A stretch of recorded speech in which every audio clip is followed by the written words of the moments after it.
Hello everyone, and peace of Christ to all of you. Please invite your friends and let us have some good time together today.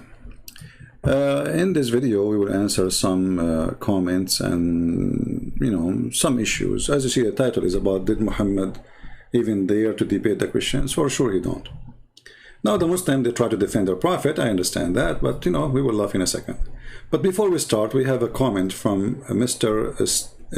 Sebastian from France.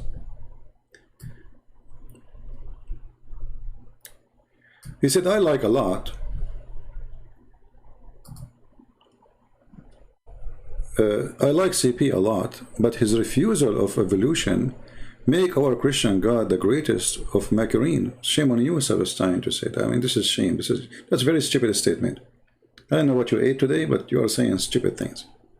Like Allah. Like why? Let us see. When billions of years of evolution fossils and remnant point at the same direction, I believe that God created our universe with his finger 15 billion years ago, and that wink for him. We rose from the dust of stars. The Garden of Eden, Eden and Eve is an animal stage. Shame on you. Is that in the Bible? That we are created 15 billion years ago?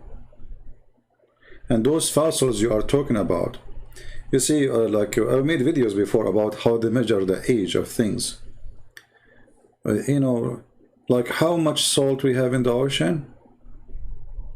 They take, like they say, 1 liter from the ocean, and they say, okay, in 1 liter there is a certain percentage of salt. Okay, how much the ocean receives salt a year, which means we can compare between this year and the year after how much salt increase, and then we can say how many years it took this salt to be in the ocean. This is supposed scientific method, but this is a very stupid statement, because a destruction of one territory full of salt and a flood from it will take a lot of salt from that territory to the ocean. I don't know if you go to Utah, there is an endless land of salt.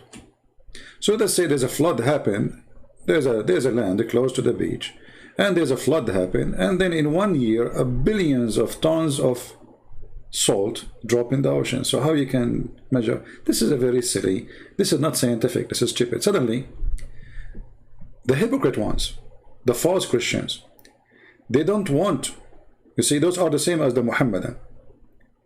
They try to justify, or let us say balance between their science, which they worship obviously, because obviously this guy, he believed in 15 billion years ago, yet he claimed to be Christian, and between the Bible. But you cannot do that. This is the Bible in front of us. Where do you get us the 15 billion years? In the beginning, God created the heaven and the earth, and now earth was formless and empty. Darkness was over the surface of the deep, and the Spirit of God was hovering over it, over the water. And God said, "Let be light," and light was. Is that what your science says? Those people, they believe in the Big Bang.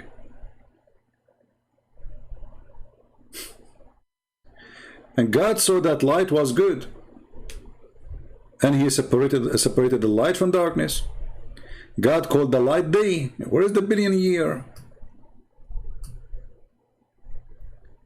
And the darkness he called night.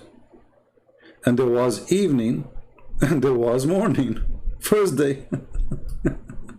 And yet you claim that you are the one who is a Christian.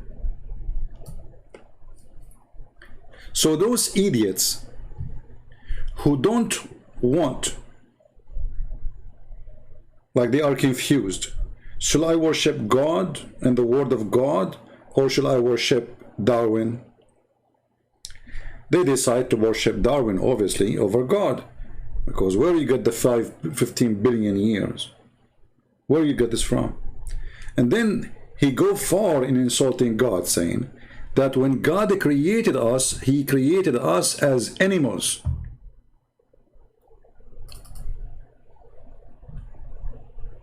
We rose from the dust of the stars. Is that how God he created us? From the dust of the stars? The Garden of Eve is an animal stage. Have you ever heard of a Christian insult God as much as this? Abdul. That's absolutely false.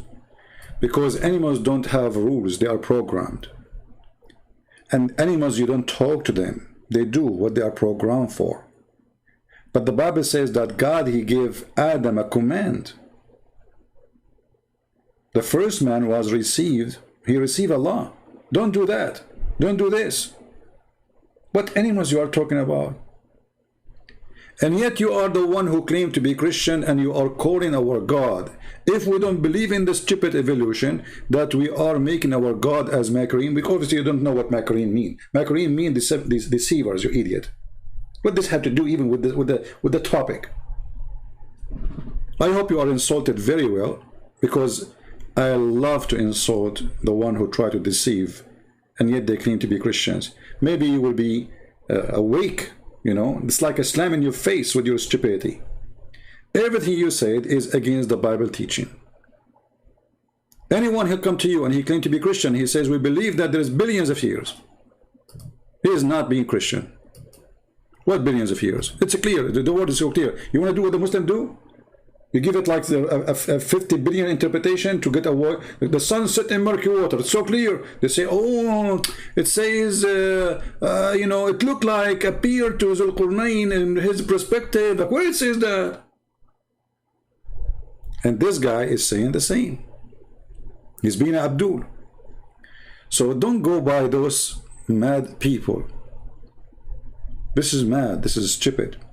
Same time, the evolution theory they are talking about, 67% of the scientists rejected. So how you can call it science? You see, when we have science, nobody can reject. That's it. All scientists, they agree. But when you have a debate between the scientists, then it's not a fact, obviously. Otherwise, nobody, why people are not giving up that it's not true. Forget about Christian Prince. He's debating you based on his belief. Okay, what about the scientists? If we go right now and search in YouTube, we will find tons of scientists saying this is a stupid idea. Idiot. So now we go to the topic about Muhammad debating the Christians. You know, Muslims, they can refute me. For sure you can refute me. I mean, come on.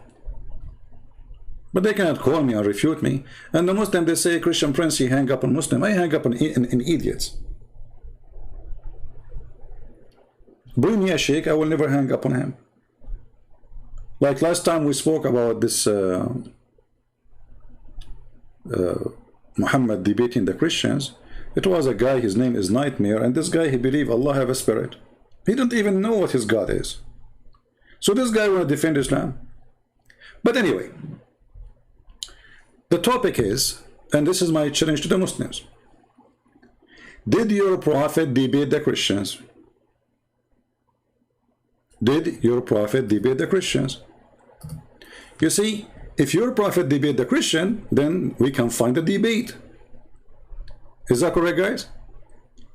I mean, you Muslims, you write everything about your prophet, including what he do with his ass. Your prophet, he says how to hold your penis, you write it down. Your prophet, he cleaned his ass with 3 rocks, you write it down. The prophet was sucking the tongue of Aisha, we write it down. The wife of the prophet, she is bleeding from her vagina, we write it down. And when we have a debate, you don't write it down? What is the debate? This is sunnah.com. And those are the Sahih books. Who is the Muslim want to show me the debate from them? Choose anyone.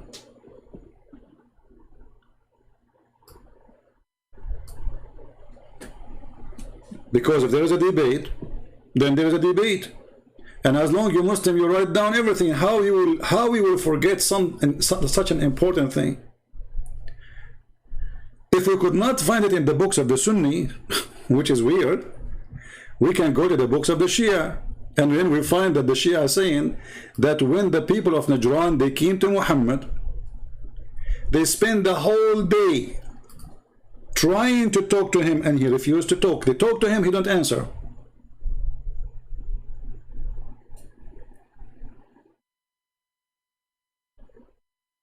They talk to him, he don't answer. Okay, why the prophet is not answer? Because he have no answer.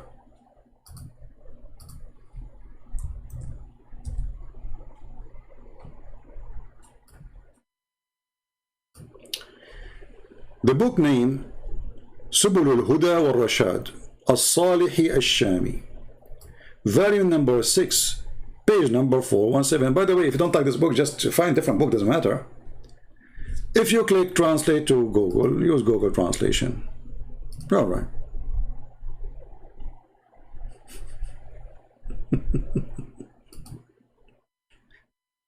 We went to him. This is the Christian, supposedly.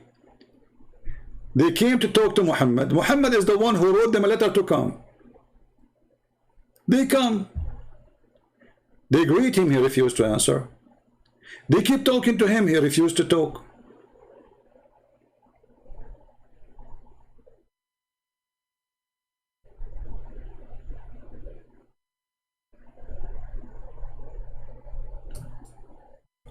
What do you expect from somebody coming from different country far away? How hard will be the discussion? I mean, this is a debate, should be like 10 hours debate, and that will make a book. Not a page, not a sentence. What is the debate? What Muhammad told them about the Holy Spirit? The Christian believe in the Holy Spirit, right? Oh, hold on, forgot. Muhammad even do not know that the Christian believe in a Trinity, and the Trinity include the Holy Spirit. See, how somebody like this mad person, fabricated false prophet, can debate the Christian when he do not even know what the Christian believe?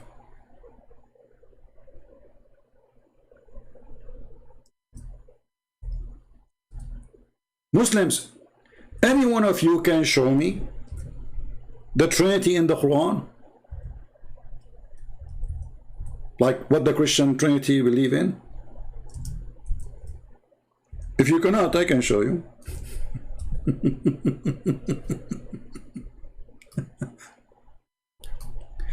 This is what Muhammad, he never spoke supposedly. It's Allah is telling him. And each time Muhammad, he talk, he says stupid things. Chapter 5, verse number 75. And remember, chapter 5 is about supposedly the Messiah. I mean, at least the name. What is the debate? Christ, the son of Mary, was no more than a messenger.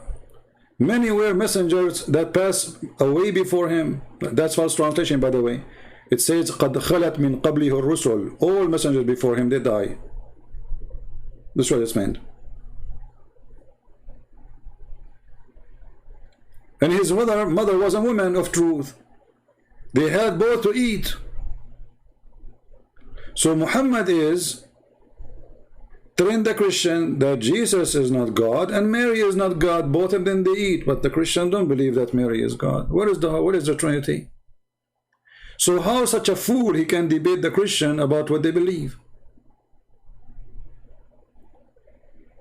And then Muhammad the fool, he continue.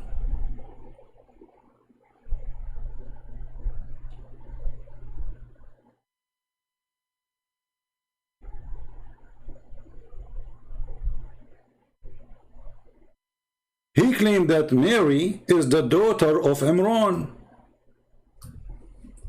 How you can debate us about this?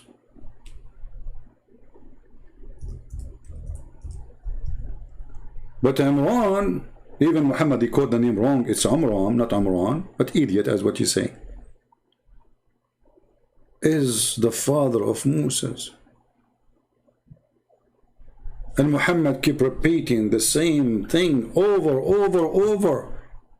If you go to chapter 66, verse number 12, which is very funny to have this verse there anyway. I mean, what is this? And Mary, the daughter of Imran. How Mary, she became the daughter of Imran? When Muhammad, he said, Mary, she is the sister of Aaron, the brother of Moses. I remember in the Quran, Muhammad, he did not say Mary, he said Maryam.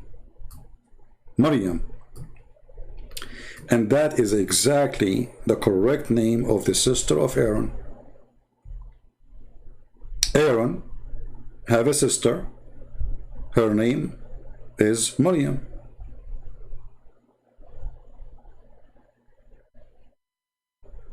So the foolish Muhammad, he think that Maryam, the daughter of Imran, the sister of Aaron, is the same Maryam, the mother of Jesus.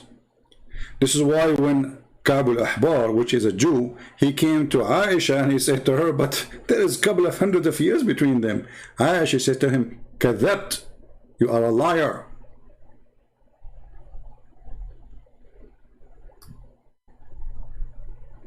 She did not say the Prophet did not mean that.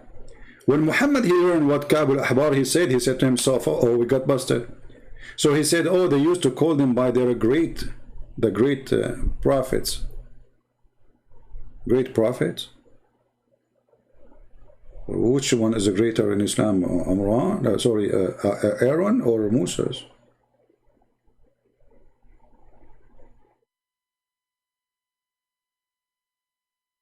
And how you explain that Mary, she became the daughter of Imran, which is the father of Moses? There's a whole chapter about it, chapter number 3. And the whole chapter is called the family of Imran.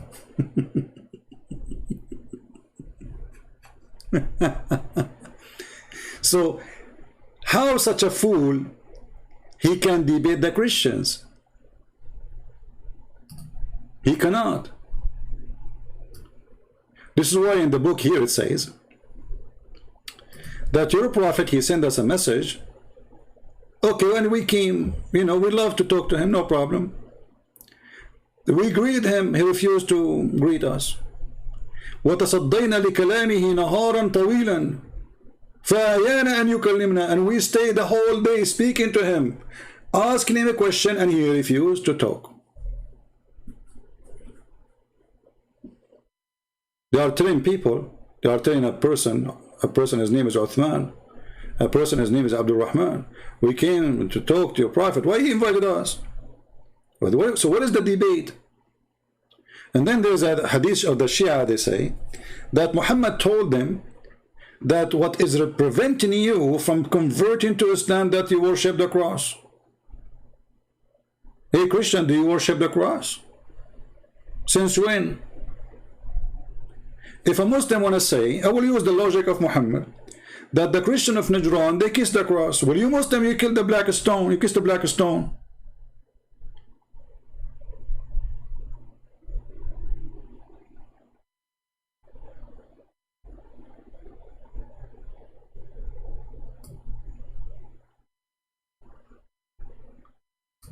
So you have a prophet who do not know who is Jesus.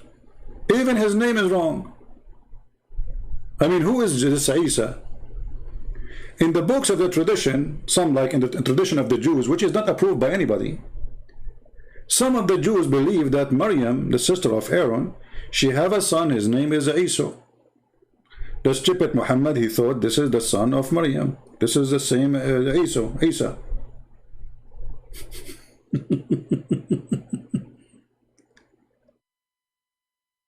So Mary, the sister of Aaron, the daughter of Imran. You see, the first one, Muhammad, he was able to fix it because Ka'b al-Ahbar told him, yeah, Abdul, listen, there is a huge difference between Maryam, the mother of Jesus, and Mary, the mother of Jesus, and Maryam, the sister of Aaron. There's hundreds of years. So that one, okay, Muhammad, he was able to push it there. But how he can fix Ali Imran?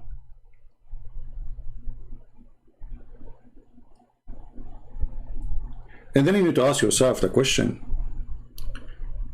why the Jews, they wrote that Moses, his father name is Amram?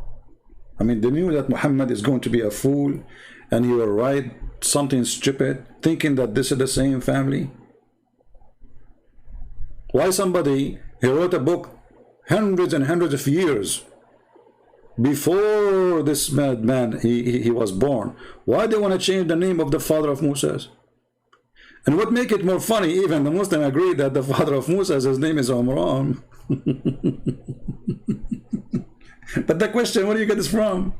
From the Bible. This is why the silly Muhammad, he could not and he cannot debate the Christians.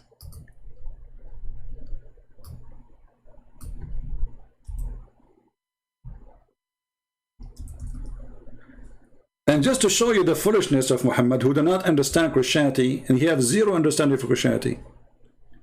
Muhammad, he says that Allah is one of the three.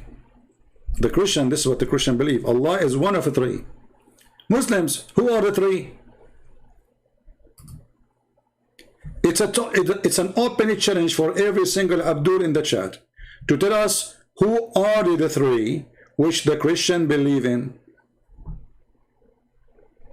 First, who don't believe in Allah.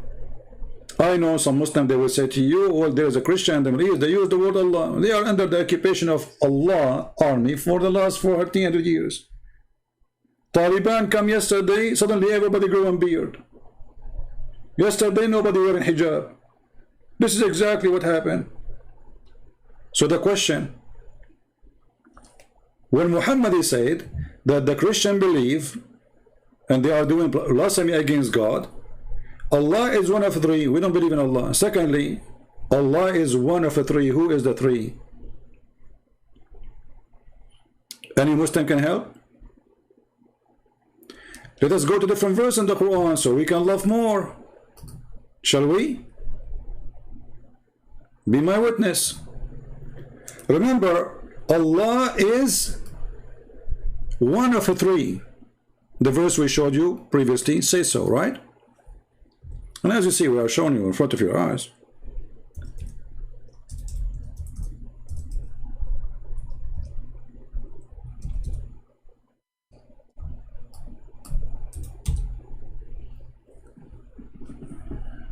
And then Muhammad, go in chapter 5, verse number 17, and look what he said.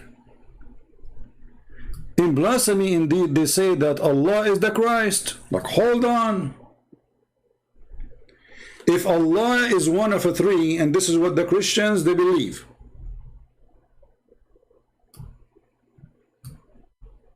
which verse was that?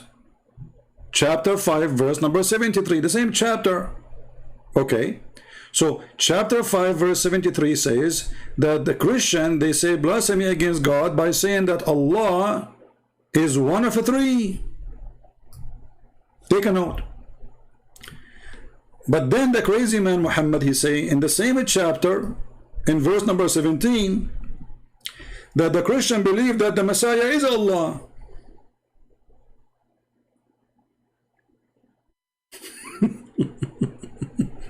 Are you getting the point? Hey people, are you getting the point, or still we are going slow in the process? You see, if we Christian believe that Allah is one of the three, which is not true really, we don't believe in Allah anyway, but let's go with it. Then you say that the Christian believe that Allah is the same a person as the Messiah. That means there's no three. Okay, we will go with you. The Christian believe that Allah is one of the three, and they believe that the Messiah himself is Allah. Who is the other two? Because Allah and the Messiah is one now.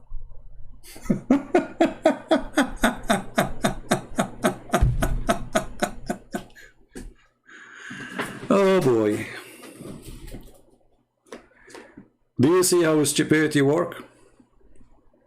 I don't want to keep you here for long. I just wanted to say hello to everybody and show you that this idiot Muhammad do not know what he's talking about.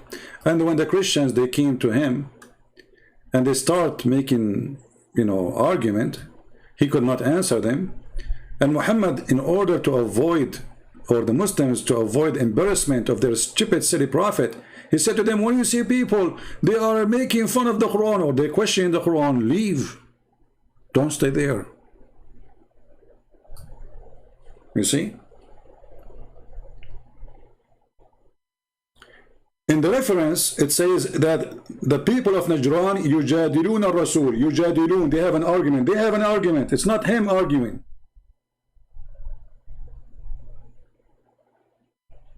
Actually, there's a chapter in the Quran. It's called the chapter of al-Mujadala.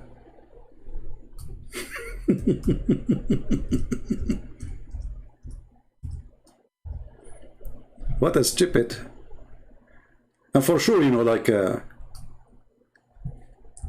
Muslims, they have many names for many chapters. Every religion of Islam have different name for the same chapter.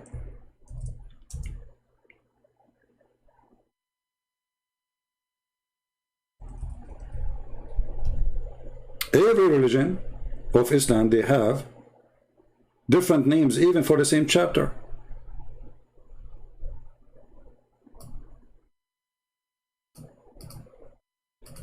And they say to you that the word mujadala mean he is debating them too.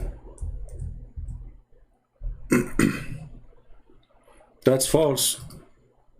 This is if they are both doing mujadala, not one. Here we go. This is the word mujadala. قد سمع الله قول التي تجادلك في زوجها. She is the one making the statement. She is not debating him. She is coming to even to complain.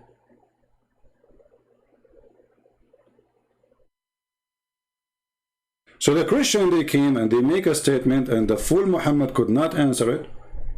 And not only that, he says, I have nothing to say for you. Tell them I have nothing to say. He don't even talk to them. And then Muhammad, to solve the problem, what he did?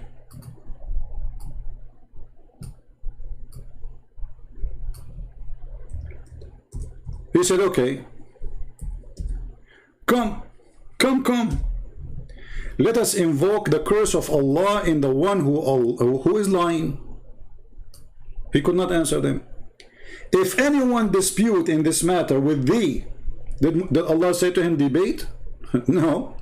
If anyone dispute in this matter with thee, now after all the knowledge come to you, which means Allah told Muhammad supposed answer, right? And he gave it in the Quran. Say to them, come here, let us go together, let us gather together, our sons and your son. But the funny, Muhammad don't have sons. Your sons and your sons, those are monks, they don't have sons and wives. Our women and your women, they eat it, they are not married. Ourself and yourself, like what the heck? And let us urgently pray and invoke the curse of Allah in the one who lies. Look, what is just stupid religion? This is how the debate of Muhammad is. Let us invoke a curse in the one who is lying. But hold on. Those Christians, they believe that Jesus is God. They are not lying. Let us say they believe in Allah, supposedly. Let us say for the sake of argument. But that will not make them liars. Liar is someone says something against what he knows. So this argument again is an argument of a liar. Actually, in the Middle East, they say to the thief, swear by Allah you did not take the money. He loved it. He says, I will swear. He says, you know, the solution came. The rescue came. Have you ever heard of a scammer? He will not love to swear to get away from his crime. He's a criminal already. If he cared for God, he will not do the crime. So Muhammad saying, let us swear. And let us ask Allah to curse the one who is lying. But who is lying here? You see, if a person, he came to me from India and he says to me, I worship a God, his name is, you know, whatever. Harashima, Mashima, whatever. A Buddha, whatever. He's not lying, he's worshipping that God. If he said to me he's God, he's not lying to me. He believes in a lie, according to me. According to him, it's the opposite. So, the idea of this verse is so silly and so stupid and so foolish and so dummy, showing the disability of this corrupt, false man who could not refute the Christians.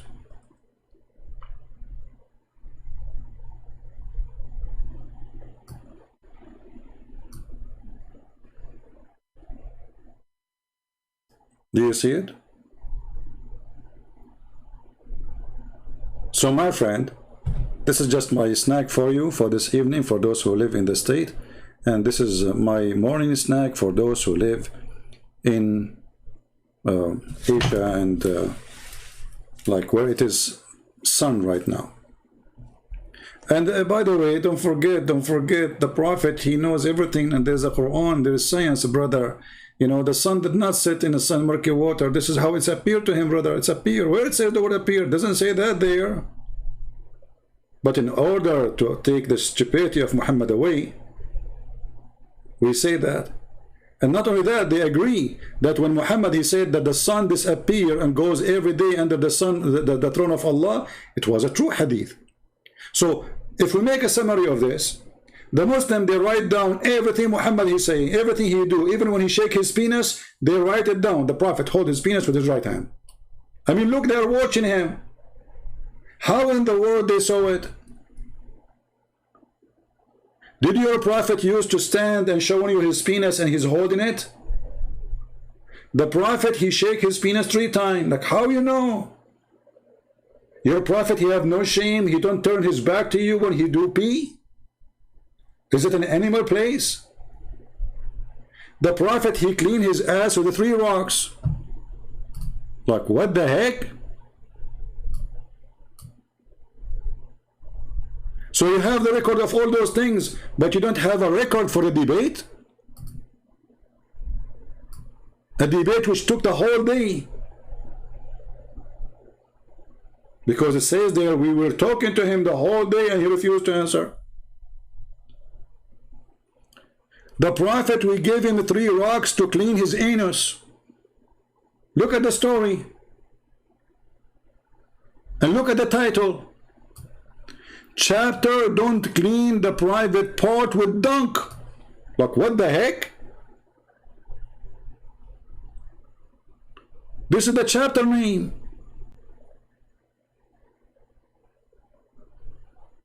What is the chapter name? Don't clean your anus with dung. They are being polite, you know. Don't want to use the word anus, right? So they are saying that in the translation, don't clean your private part with dung. Like, why the Prophet, he want to clean his dung anyway? And Muhammad, he claimed that he should not clean with dungs and bones because this is the food of the genie. Like, what the heck? So you have record of all those things, but you didn't have a record of a whole debate. What they said to him, Jesus, okay, he's born from no man. How you explain that? Jesus, he walked in water, he did miracles. How you explain that? You know, should be a huge debate, as any debate. There is no debate. So they have record in the most funny, silly, stupid things about their prophet, but they don't have a record of a debate. They have a record even that the prophet, he imagined things as done by him, but he did not. So who did it? The man is a crazy, obviously. If you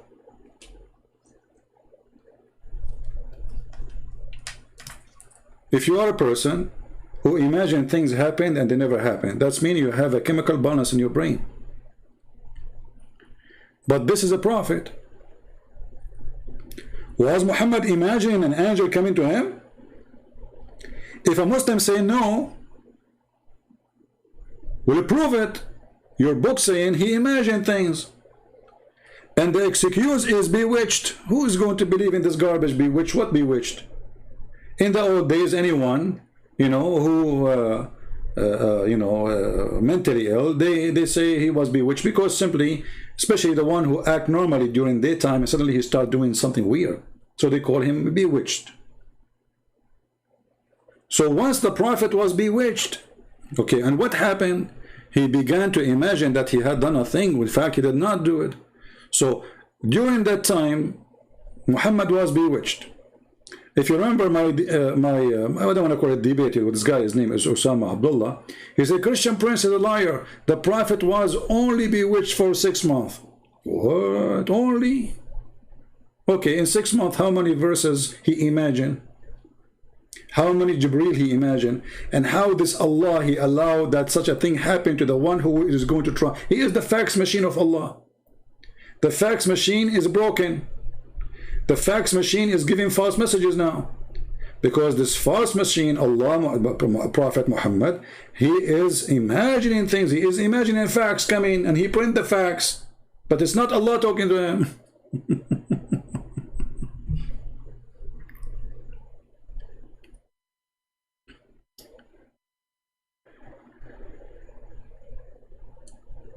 So,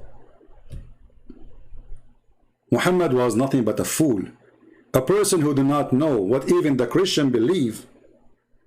Did the Christian believe that Jesus is himself is Allah, or do you believe that Jesus is one of the three? Which one, Muhammad? Idiot. Did the Christian believe that Mary is part of the Trinity? No. So obviously Muhammad, you have no idea of what he's talking about. Is Isa the son of Mary? Is the nephew of Moses? No. Is Mary the sister of Aaron? No.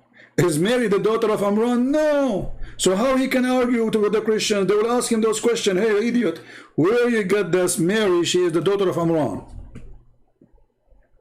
What Muhammad will say?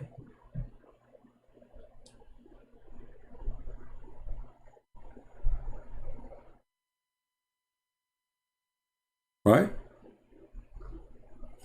So, Islam is a very serious Djupet cult, and this is my invitation for anyone who claims to be a sheikh.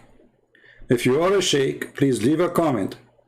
We will welcome you to call me live on air, and we will be happy to have you to answer any of those things. Is that fair, people? Stop being a coward, and you can refute me by talking to yourself, but you cannot refute me by talking to me. And if you are a sheikh, not only we will welcome you, we will speak to you nicely, and we will never hang up on you. I hang up only in just idiots, kids. Like the guy who did not know if his God is a spirit or not. We don't want to go to zero basic training, and the drill sergeant is screaming, losing his voice, because the private soldier, he's an idiot. Bring me your sheikh. Where are they? Those who claim they can refute me. If we made a promise, I will never hang up on you. And you make a promise, you will never hang up on me. And we make a promise that the one who hang up first is a loser. Why you don't do it? If I hang up on you, that means you won the debate. But bring me a sheikh. You notice that all those who claim to be sheikh, who call me, they regret the second the day they call me. And we never hang up on them. Actually, it's the opposite. We ask them to stay. Do you remember this kid? Nader Ahmad? For sure you will love his name now to be mentioned. He's like he worship himself. He go around, Christian Prince, he run away from me, Christian Prince, and yeah, he run away from me. I mean, this guy is a kid, it's stupid. And then I lost my patience, because last time I talked to him, he agreed that it's okay for his prophet to have sex with a goat. And then this Dudu, he said, everything the Christian Prince, he said in this debate insulted the prophet. I took it off from the debate. So what is left? The whole debate is about your prophet having sex with a goat. And he said to me, so what? Isn't it better than the Bible says to smash their head? So this guy, he go around. Christian Prince is running away from me. I said, okay, you know what, Nader Ahmad, he came to the chat here. I said, Nader Ahmad, call me, come on. Let us see who's running from who. And I told him, you tell me what you want to talk about. I'm not going to ask you a question. You remember it, right? You remember the argument? I don't want to call it debate because they are kids. And then he started talking about alcohol. About scientists that discover that there is a huge number of women, they are losing their baby or etc. You know, because of alcohol. Okay, wonderful. But who said to you Christianity allow drinking and get drunk?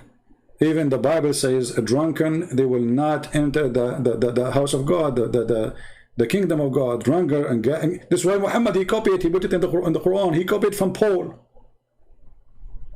He copied word by word from Paul.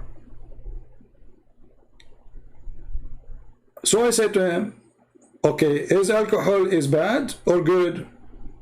took me more than 25 minutes repeating the same question. Is alcohol good or bad? Bad or good? You remember that? You know, I can play it for you again. How long it took him to answer? And then you will see an idiot. He claimed to be Christian. Says, a Christian prince, you should have more patience. You idiot. I'm repeating the question for the last 25-30 minutes. The same question. Is the Quran, okay, according to the Quran, is alcohol bad or good? Christian prince, you are changing topic now. Abdul, according to the Quran, is the, you know, and then you will see a Christian in the text saying, Christian prince, you have to be more patient, brother. Actually, once there's a Christian, he posted in the comments saying, but he's talking about different person, not the Dura. He said, I was surprised that this person, he have patience to talk to Christian prince. He is the one who have the patience, not me.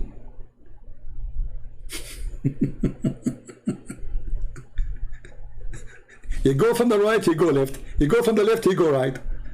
And then a Christian idiot, I want to call them those idiots because they are, I don't know, they are fake Christians.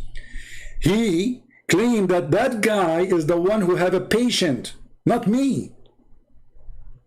I'm really surprised that this guy, he have patience to talk and he stay talking to Christian prince. What? I'm the one repeating the question 25-7 times every 2 seconds, and he is the one is patient.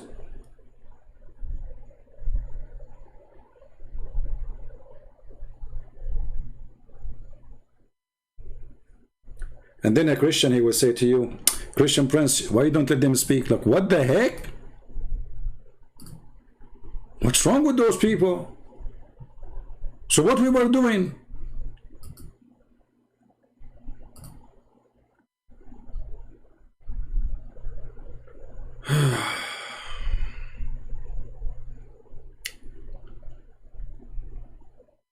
Let us see.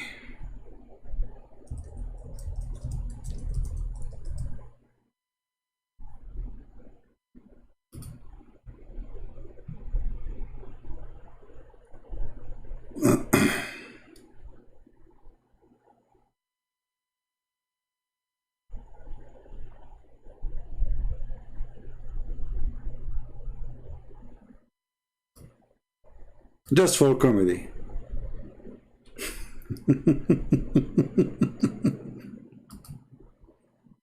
Just for the purpose of comedy. Nothing more, nothing less. Hey Nader Ahmed, how are you? Hello. Well, hello, CP. How have you been doing? After all these years, we finally meet. This is very good. I get a chance to meet you. How have you been doing? Thank you. I'm very fine. So what do you want to say to us? Go ahead. Yes, so, you know, we've been having these wonderful debates on the Bible, Quran, and modern science. Mostly Quran and modern science. And Quran, I have a few challenges. Quran and science? Absolutely. We've been having these discussions and debates, and I have said Christian has been running away from this debate series because he knows that the Quran is in complete harmony with modern science, and there's okay, give us one. Let us not waste time, me and you. So for some reason your voice is cutting. Well, give me one. You need to answer. Give me one miracle. Okay, listen. You have to. Why were you running away from me, from this debate? People say, no. See, don't make excuses. We are here. Let's see who is running. Give me a miracle. Let us laugh. Well, here's what I would like to do, Christian Prince. I would like for us to have a public debate on this topic. Abdul, do you want to debate me? You are talking to me right now. Until we have that happen, give me the miracle. Everybody will laugh at you. You are playing like a kid. You call me. You claim you can debate me. Here we go. We can do it right now. Why next year? Why next century? Do it right now. Otherwise, you are just a kid wasting my time. So I'm listening to you. Please. Don't let us speak like adults. Are you going to debate me right now, or you will never do it? Well, first of all, I will give you. Want me to give you a scientific miracle right now? I can do that, but I think you should first answer why you are running away from me. Well, answer that to the people, because the one is running. I'm saying to you, let's do it right now. You said no. It's you who's running. Do it. Go ahead. What I let's do 10 minutes right now. Prince. No I can give you will be one. It's a crossfire debate. Everybody will hear us. It's a conversation. Go ahead. Okay, here's the problem. If we don't have set rules with time limits, things like that, then we're just going to be. It's a free boxing match. Show me. Aren't you the one who speak? You speak. You know, you play karate and you are good in boxing. Do your boxing. Free boxing match. Go ahead. Yeah. Well, I'll tell you, Christian Prince. The problem here is what I stop making excuses. The rules go for both of us. It's a free. Say whatever you want. Do whatever. 15-minute debating about to debate, and you talk about patient. This guy, you go around, Christian Prince, run away from me. Christian Prince, run away from me. Run away from me. All of them do the same. All of them, they are chicken. And now, okay, here we go. I called you, and you are with me live, and did not ask you a question. Tell me whatever you want. Go ahead. No, we have to set what rules? The second a Muslim he asks for rules, he is asking for a way to escape. You see, this is why I don't do those things like stupid things they do in other channels, like 5 minutes for me, 5 minutes for him. There's no need for this garbage, because he can say whatever he wants, he get away with it. Crossfire debate is a real debate, and don't tell me what the topic. You see, those people who ask for a topic, they are asking like a topic in advance, 2 months in advance. They go search in Google, they print 1,000 references in front of them, and they start reading from a paper, regardless if they are Christian or Muslims. So what is the debate? So now this Dudu, he is with us. Okay, are you going to debate or not? And then later you will see a Christian saying, let him talk. Come on, Christian Prince, you are not letting him. Let me talk. Whatever you want, go ahead. But I have a very good excuse. My excuse from running from you is this. You are a coward. Okay, let me give you are wasting our time. Are you going to debate me or not? Okay, what I cannot do, Christian Prince, is win a shouting match. Are you going to debate me now or not? Coward on the run. Okay, so we're going to talk about one scientific miracle, and then you're going to agree to debate me later on. Okay, so let's do science. I am agreeing to debate you anytime. Here we go. I'm here with you. Go ahead. CP, we need a format. We need equal time, and we need to share. Don't call me again. You are just a kid. You don't dare even. See why I hang up on people? Do you see why I hang up on those Muslims? They say to you, why you hang up on him? There's no point of talking to them. First, there is no honesty. Never waste your time with somebody repeating a lie. That's it. Okay, you said you lie, bye-bye, go. There's no point. And I have the reference in front of me on the screen to get you busted. I give you an opportunity to talk to me to prove me wrong. You waste your opportunity about saying things does not make any sense, I will hang up on you. So are you going to debate me or not? This guy, 24 hours, 7 days a week, he go from place to place, you want to debate every Christian. And all the Christians are running away from him. Everybody run away from him. I mean, come on. And to talk to me, we need a format. What format? Be a man. You are the one who said you want to debate me. You keep saying I'm running from you. You are just a kid. You are not even equal to my shoe. You don't even know how to say your prophet name correctly. If I call you right now and I ask you to say your prophet name correctly, do you know how to say it? You don't. And you are the one who agree your prophet have sex with the goat. What more I want from you? So either you want to do it now. Don't waste my time. I will call you one more time.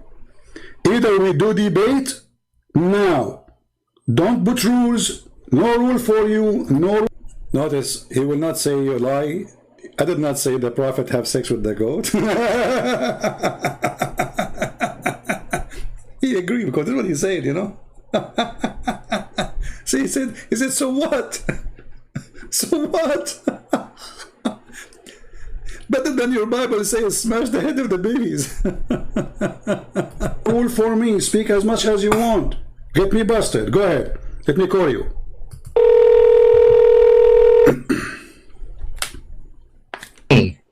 So that hurt my feeling. Do you accept or not? Hurt my feeling. Yes, let's do a debate, because I know you'll run away like a coward. So let's just do what you want. Go ahead. Be a man once in your life and talk. Go ahead. Speak as an adult. Go ahead. What do you want to say to us? Go ahead. Yes, so we're going to do one scientific miracle that proves that the Quran is the truth and you are actually following a demon called Christ. So both the Bible and the Quran actually answers a question on the issue of alcohol. Now, what's very interesting here, there was a study done. I don't have my desktop, which is shared. I'll show you that study. But in this study, it showed that the Quran actually, because of the teachings of the Quran, the Muslim women are 50 times less likely to give to give birth to who has fetal alcohol syndrome. The study said you got to go to the Christians because of the influence of the Bible. So the question tonight, which Christian Prince needs to answer here, is, okay, so the book of Quran and the Bible, they gave an answer to this question of alcohol. And when we look at the Quranic answer, it is a far superior answer. What is the Quran answer? Until now, you did not give me the verse from the Quran, remember. We are talking about chapter what? What did you say? What chapter? Chapter 5, verse 9. What chapter? Chapter 5, verse 9. Chapter 5, verse 90. Chapter 5, verse 90. Okay, tell me about it. Go ahead. Now we know what you're talking about. Go ahead. Okay, and then I'll tell you about it, but I'm following the rule because I know you will not run away from me and we'll debate on this topic. So that's the agreement here. Okay, so let me go ahead and get the verse in chapter 5, verse 90. Okay. It says, forbidden is alcohol, any kind of intoxicant, gambling. Okay. So from the study here, they pointed out that Muslim women are 50 times less likely to give birth to a fetal alcohol because of the teachings of the Quran. Now, the question is here, which you need to answer, is how is it that the Quran gave a better response? Where is speaking about the alcohol is bad? Where it says that? No, it says for you forbidden is any kind of intoxicants. Where it says it's bad for your health in the verse you quote for me. That is bad for your health. No, it is completely forbidden for Muslims. This is clear. Okay, and from the study again.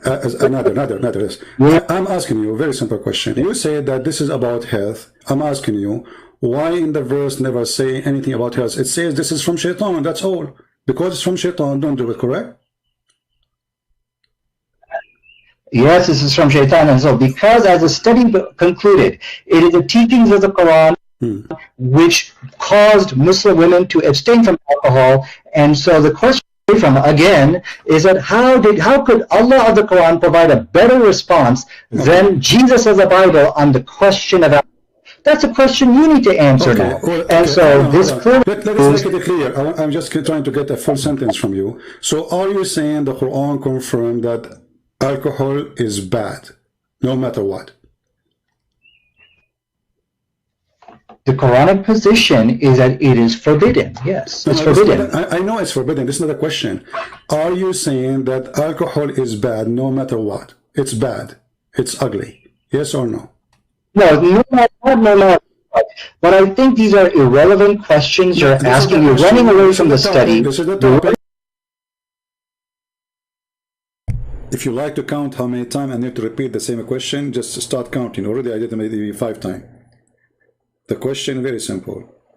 Is alcohol bad or good? Is it bad or good? Very simple.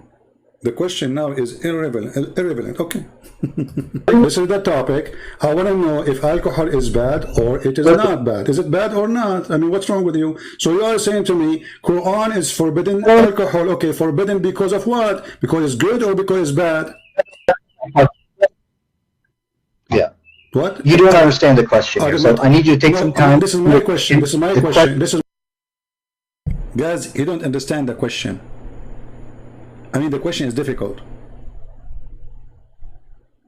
I mean, come on, we have to agree. Like, what is the question? I don't understand the question. Like, what? Like, what is the question? Give me the question, I will answer it right away. What is the question? The Quranic position is that it is forbidden. Yes, it's forbidden. I know it's forbidden. This is not a question. Are you saying that alcohol is bad no matter what? It's bad. It's ugly. Yes or no? No, no. But I think these are irrelevant questions you're asking. You're running away from the study. This is the topic. This is the topic. I want to know if alcohol is bad or it is not bad. Is it bad or not? I mean, what's wrong with you? So you are saying to me, Quran is forbidden alcohol. Okay, forbidden because of what? Because it's good or because it's bad? Yeah. What? You don't understand the question here, so I need you to take some time. This is my question. This is my question. This is my question. This is my question. You don't understand the question. You don't understand the question. Like what the question? And then you will see somebody from those Christians who claim to be Christian Prince, let him talk. And you have no patience. And I will not be surprised if somebody says from those Christians too, that I'm surprised that this guy, the Muslim guy, he had patience to talk to you. Not yours. The Quran forbid alcohol. Is it because it is bad or because it's good? You're saying, okay, so you're saying alcohol is forbidden in the Quran. Is it because it's bad or good? Why you are in trouble? Very simple question. How many times I need to repeat? Listen carefully. The Quran forbid alcohol. That's wonderful. Does the Quran forbid the alcohol because it is bad or because it's good? So the reasons why the Quran forbade, there's actually a reason in the Quran. They said there's some good that outweighs the good. That you look at the, and so the issue here. Why you are making a speech? I mean, the answer is very simple. Allah forbid alcohol because it's bad, or Allah forbid the alcohol because it's good. Which one? Choose one. I've already given you the answer. Now the issue, I'm going to read it to you, and you got to answer. I want a clear answer. Is it bad or good? Is alcohol is bad or good? See, CP, I need you to stop interrupting me. I know you're scared. I know this is the point you are not able to answer. And one word. Is it bad or stop interrupting me?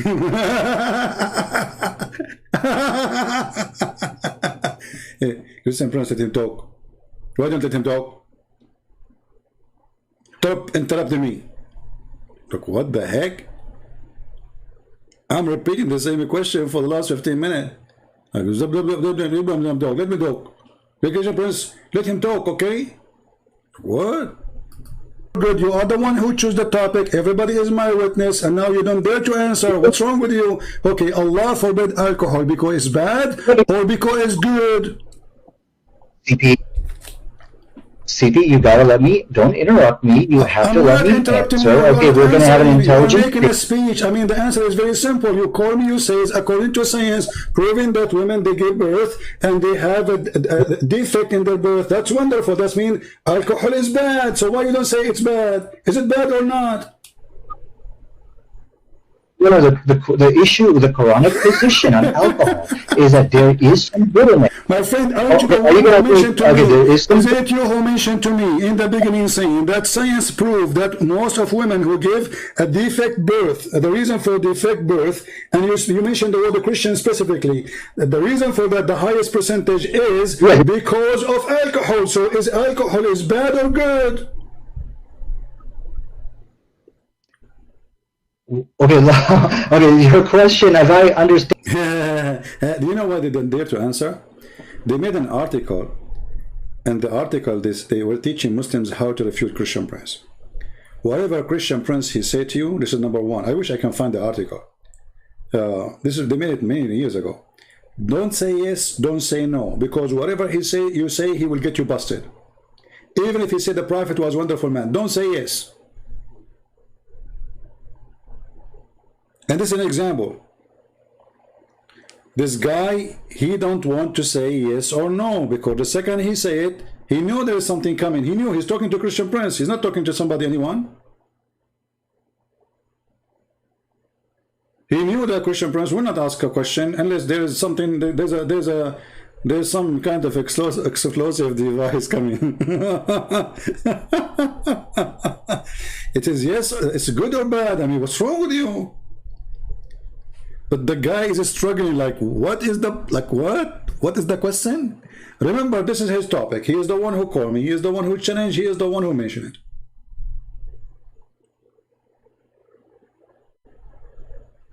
No, I want a clear answer. Is it bad or good? Is alcohol is bad or good?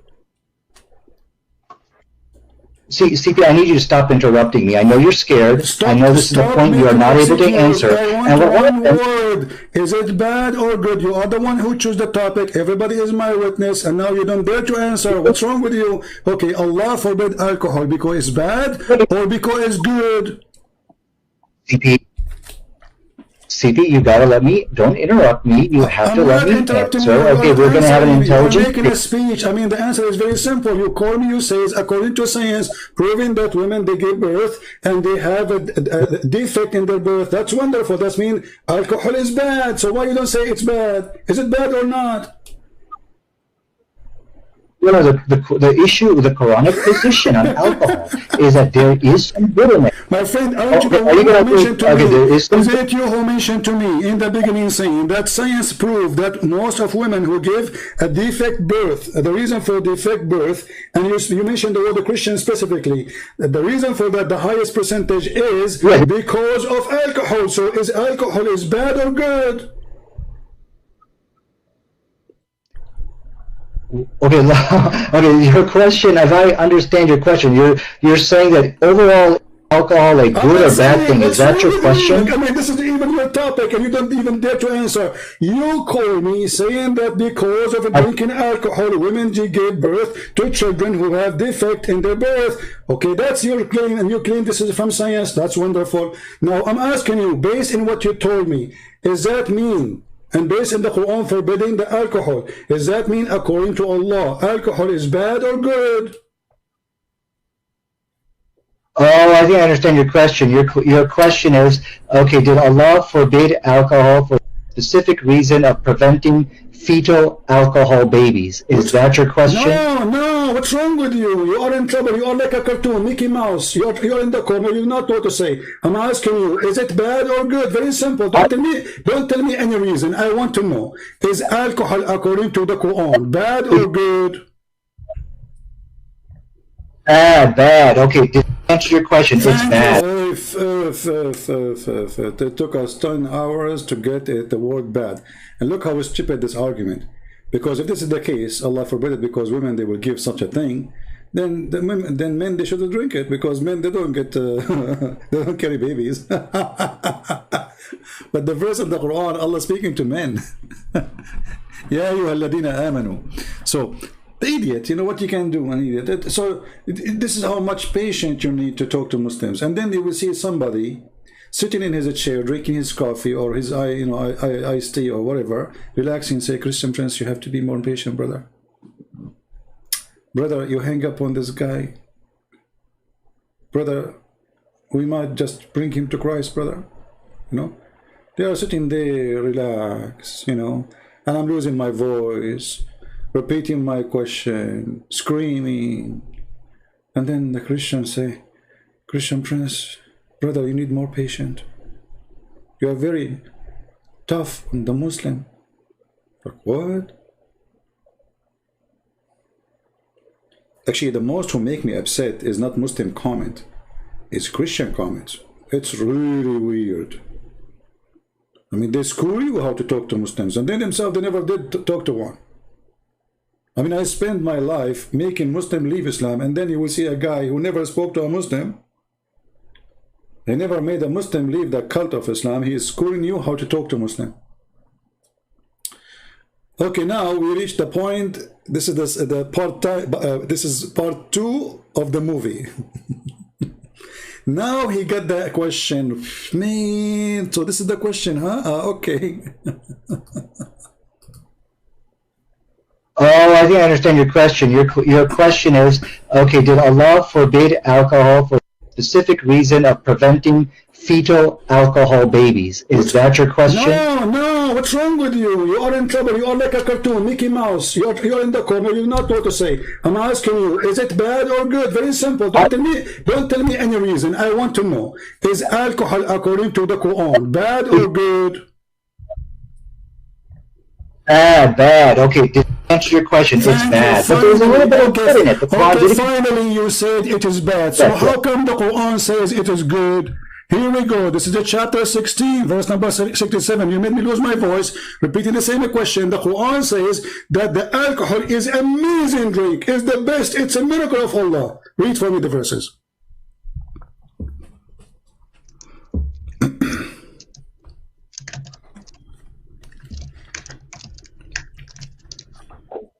He's searching Google now.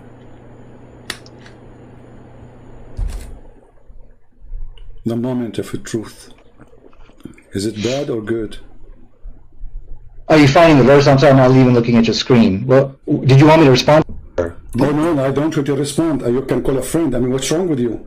The Quran says, do you want me to respond? See, they say things just taking time to think what they will say, you know? They say things doesn't make sense. Do you want me to respond to this? There's something in the screen, Christian Prince, you know? Should, you know, how the weather there, you know? So he's just trying to buy time so he think what he will come with, like, you know. So do you think, like, did you fix the faucet in your kitchen? It's we're leaking, you know? He will come with anything just to avoid going to the answer. He's buying time to think. You said to me it's bad a second ago. You said to me a second ago the Quran says that the alcohol is bad. Now the Quran saying that alcohol is a great drink. It's even a miracle from Allah. It is a benefit for mankind. And you can change any translation you want. What translation you want to put for you on the screen? Okay. Oh, okay. I'm sorry. I'm not even looking at your screen. So let me answer that if I may. Okay, one thing I will require of you, Christian, do not interrupt me in my rebuttal. Because if we're going to have an intelligent debate, we should not be interrupted. Even a rebuttal, because simply you just said that the alcohol is bad. The Quran is very saying the alcohol is amazing. I mean, can you even make a rebuttal? Yeah. Okay, so let me now respond to you without interruption. Because if you interrupt me, this is an act of cowardice, and this is exactly what I'm saying. The debate now is about interruption. See, he's buying time. This is what they do. They're just buying time. They don't know what to do. Don't interrupt me, okay? Now, do you want to hear my rebuttal? Don't interrupt me and we start talking, blah, blah, blah, blah, blah, blah, blah, saying nothing. But he's thinking, what I would do with this verse now. Can't handle me in this debate, so he's got to interrupt me. So let me now go ahead and... We cannot handle you, for sure. You know, for sure, you are like a little cat. Answer how the Quran, the same book, saying alcohol is a sign from Allah. It's a great benefit for mankind. And this is amazing product to use. It's a benefit. You make good deeds from it. You make good money from it. You make good health from it. It is in the top of that. It's a sign from Allah. Okay, so now you're going to let me speak, or you're going to run away? I'm waiting for your interruption. I'm waiting for your Majesty. Stop complaining about interruption. You can interrupt me too. We said it's a free form, and your duty. Remember your duty here. Supposedly you are going to show me your knowledge, and your knowledge is a joke. You are just a kid. You choose a topic. You mentioned the topic, and now you do not know what to say because your God said alcohol is amazing. How you answer that? Okay, I want everyone to understand, when you interrupt somebody, this is an act of cowardice. He's running away because I'm about to put the slam dunk onto him. So let me go ahead and answer the question. The issue with the Quran actually made it clear, in alcohol there is some good, however, the bad is the good. So this is what the Quran said, and the combination of that. Just get lost. Get lost, Djupet, idiot. It's a waste of time to talk to you. It says in front of you, it's a good. You made good from it. You made good nourishment of it. Indeed, you made good nourishment of it. See why I hang up? And then I call him back, by the way. I feel sorry for them. And at the same time, I said to myself, like, you know, in this circus, I mean, when you dump out this idiot, the joker of the circus, you know, in the middle, I mean, people will laugh at what? So let us invite him again. But you lose your patience. The Quran says there is some good in it. You just said it's bad.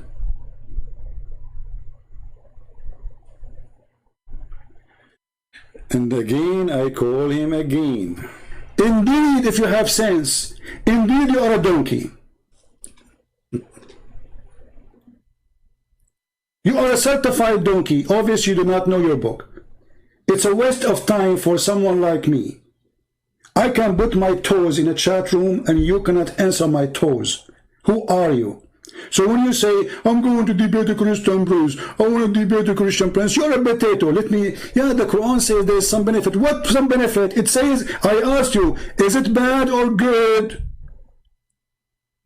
And I repeated the question 100 times so you can think about it carefully. And then finally I made you say it. It's bad. It's bad. Chapter 16, verse number 67, Allah praised alcohol, claiming that He is the one who made it for us. It's for our benefit. So don't go around. You see, I just now, I give you like a bite. You know, like, you know, you want to bite my shoe? I give you my shoe. But as you see, even my shoe, you cannot even bite it because your mouth is so small. Potato. And if you want to talk about health and birth defect, I never saw birth defect as much in Islamic countries because you marry from your cousin. And the proof of birth defect is you. Look at you. I mean, you got to hate this Christian prince, don't you? I mean, I don't know where he got his words from. This guy, Christian prince, is really something unbelievable. And the proof of birth defect is you.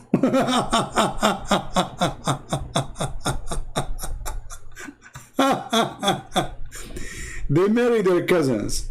Half of the society is suffering from disability because they marry their cousin, which is their sister.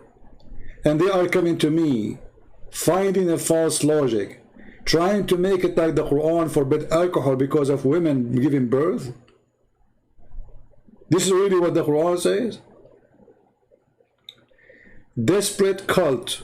They have a desperate measure to come with desperate proof.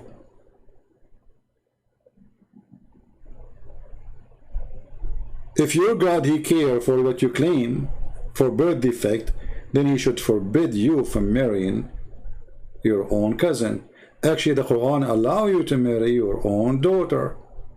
A Muslim Abdul, he says, oh, this is a lie. The Quran says it's forbidden for you, your daughter, your mother. This is true. But if she is a daughter from a marriage, if she is a daughter out of marriage, you can have sex with her and we can show the reference. That is Islam.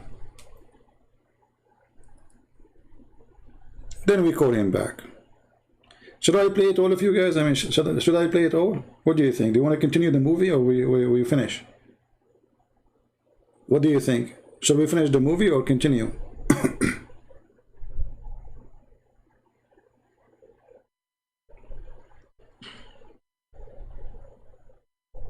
What do you think? Give me an answer. I need to make some tea. Honestly, my throat is dry, you know, because you see, not only I do live on air, after I finish, there is somebody when I leave Islam, there is somebody, his sister, you know, he's a Muslim, he's ex-Muslim, his sister wanna, she don't, you know, she's trying to convert her to Christianity, like what happened to him, you know. So I spend a lot of time talking offline, and then you come here and, you know, argue with people, and then even Christians, they, okay, so I will play it. I will not make a comment. I will go to the kitchen, make some tea. Excuse me, okay? Don't forgive me if you don't hear me say anything. Just listen to it. If you are not the proof of birth defect, who is the proof? Idiot.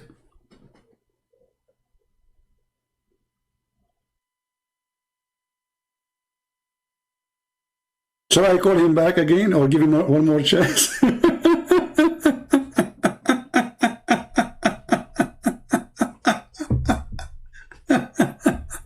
He will make a rebuttal.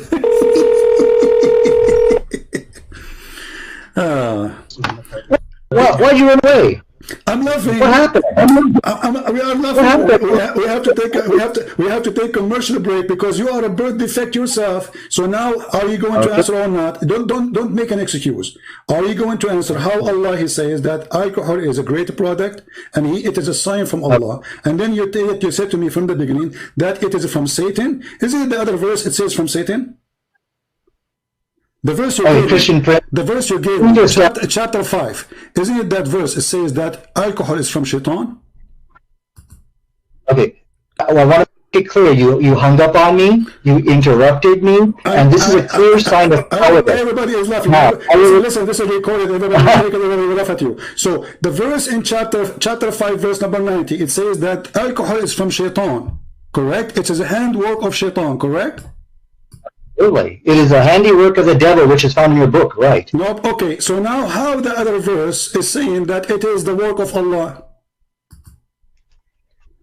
It is what? The work of Allah. What? It is the sign from Allah. It's a work of Allah. So chapter 16, verse number 67, it says, it is healthy, it is good, it's a fruit, it's amazing, it's beautiful, it's a good, it's nourishment, and it is a sign from Allah if you have any sense. So how it is a sign from Allah, and then the other chapter you gave me, it says it is the work or the handwork of Shaitan. Which one we should take?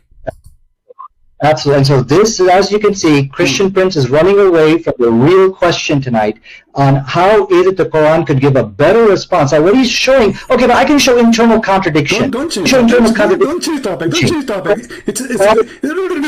You see, say I hang up on you. Don't make me hang up on you because you're a kid. You're just a kid, literally. I'm asking you. The question is very clear. The question is very clear. Everybody is laughing at you. You are stupid like your prophet who said that the penis of the man will be endless. And I'm sure you are dreaming about that because you have a problem. Now listen, is it from God, this alcohol, or it's from Shaitan? Okay, so as you can see, he's interrupting me. He's hanging up on me. And this is a sign of from Christian. Because I'm done with you. You're done. You lost. I have nothing to say. I'm just giving you extra time. Just for listen. Nader Ahmed, you are here for one purpose: entertainment. You are just a joke. You are not a debater. You know nothing. So I'm asking you the verse in chapter 16, verse number 67. Don't make me repeat myself 1,000,000 times. It says that alcohol is made by Allah. It's a sign from Allah. It's a miracle of Allah. It's a great. It's amazing. And the other verse, the one you gave me, chapter 5, verse number 90, it says it's the handwork of Shaitan. So which one of them is accurate? Okay, so one of the cowardice of Christian Prince, anybody can win a debate by interrupting their opponent, hanging up on them, and shoving questions. You can interrupt me as much as you want. Still, you can't answer. Where's the answer? Where is the answer? People don't care for you. You can cry as much as you want. People are laughing. Which one is made by Allah or made by the devil? Is it bad or good? I'm waiting for the answer. I told you this guy is scared to debate me. The Quran makes it very clear. For sure, we are scared of you, my friend. So for sure. I mean, there's no two people that want to debate about it. You know, my friend, everybody's scared of you. You are a crazy person, brother. So now, is Shaitan is the one who made alcohol or Allah? Chapter 16, verse number 67 says it's made by Allah. Chapter 5, verse number 90, it says made by Shaitan, and it's bad. So which one of them is accurate? Okay, so the Quran does not state in Surah 16, verse 67, that the alcohol was made by Allah. You have lied. Now, do not interrupt me again. I did answer this question, as you can see. I think he's running away. Read the verse for us. Read the verse for us. Read the verse for Allah. Read the verse. You said it doesn't say that. Read the verse. Read the verse. I want it to be clear to everybody. He's running away. He cannot debate me. Read the verse. Let us see who's running away. I mean, we are having a debate. All I'm asking you, give me the answer and read the verse. Okay, you are saying something is not there. It's in front of us. Does it say that it's a goodly provision? Okay, let me read for you. This is the Muslim translation. Okay, and a goodly provision. Do you see the word goodly provision? Yes, it does not say. Okay, hold on. Anybody can win it. Doesn't say what? Doesn't say what? Doesn't say what? clear. Christian Prince is a coward. Is it clear? He cannot have a fair debate with equal time. He's refusing to do so. What equal time? I will give you more time than me. I will stay mute if you're answering. I'm asking you. Does it say there? You said to me, I asked you, is it a bad? You said, yes, it is bad. Women, they get babies and they have defect. Bad, for sure is bad. Okay, the Quran here says, and it's a goodly provision. Verily there is indeed a sign for people who have wisdom. So according to the chapter 16, verse number 67, the one who have wisdom is the one who drink alcohol. Okay. So, can I talk, or is this just your time to... Stop crying. Stop crying. I'm trying to explain to you the question so you might answer. You are just trying to buy time. You do not know what to say. Go ahead. Yeah, you did lie to people in which you said alcohol is from Allah. We have you on tape. You're changing your statement. Oh, it's just a goodly provision. It means that there's some good in it. So now you just kind of change your original statement. So yeah, you did get busted lying here tonight. Can I talk? Okay, you just said. Okay, hold on, guys. I said this is from Allah. It says that in front of you, you donkey. It says it's a sign. It's a sign. It's a miracle. Or ayatan, ayat. You know what ayat mean? It's a miracle of Allah. Do you see the word sign? Are you a certified donkey like your prophet, or you are not? You are. So it says here in the front of you, it's a sign for those who have a wisdom. The signs come from who? From God. Do you Muslim believe that signs come from Shaitan? Are you going to let me talk without interrupting me? So stop why you are saying we got me busted and this is not from Allah? If the verse in the front of you is saying, this is a sign from Allah. So beer is from Allah. It's a sign. Black label, brother and sister, we have another with us. And by the way, the Muslim, they used to drink and they pray, and even the Quran made a verse about it, praising it. And then because the Arab, they start laughing at Muhammad, he said to them, oh Muslims, Allah told me, don't pray when you are drunk. Chapter 4, verse number 43. Oh, who you believe, don't go to the prayer when you are intoxicated because you are drunk. So Zakir Naik, Nader Ahmad, all the potatoes in the world, they used to go to the mosque with the Prophet and they fill a pot around him. And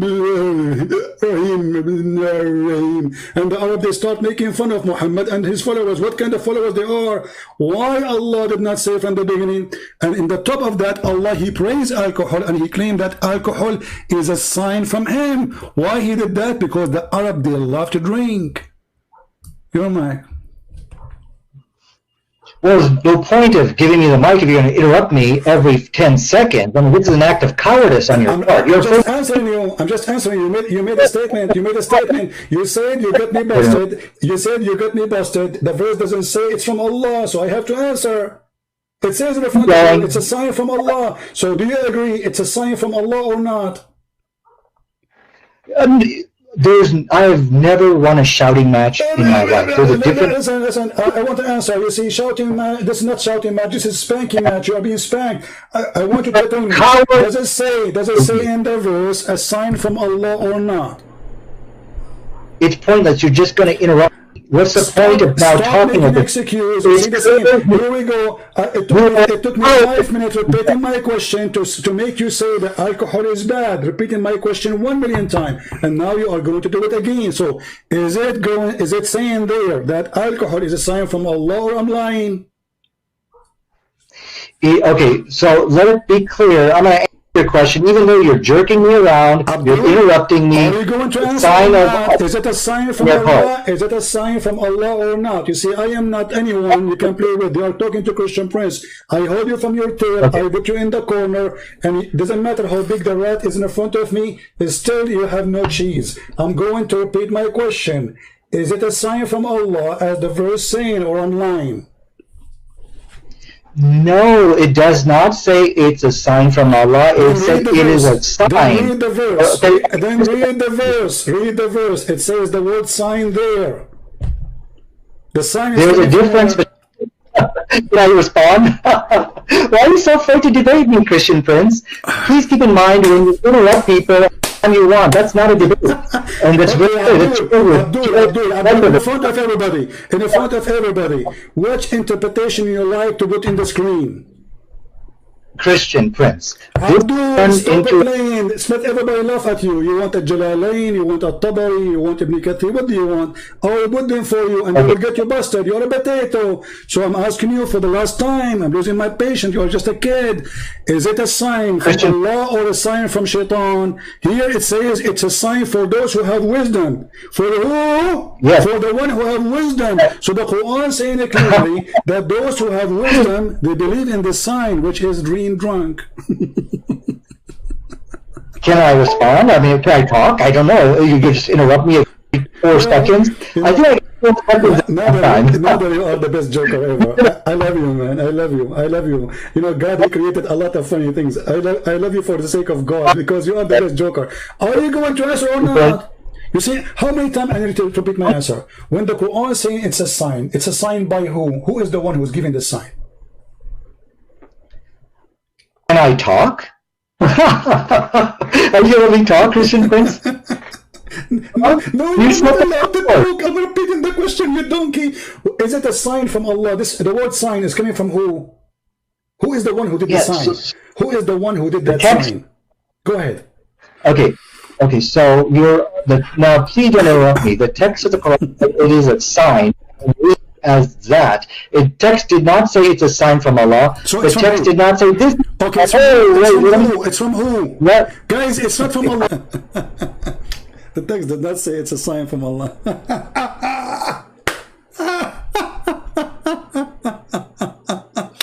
The text doesn't say it's a sign from Allah. Where it says that? Like where? Like what? It says it's indeed therein is indeed sign for people who have wisdom. The text doesn't say this is sign from Allah. Okay, the sign comes from where in Islam?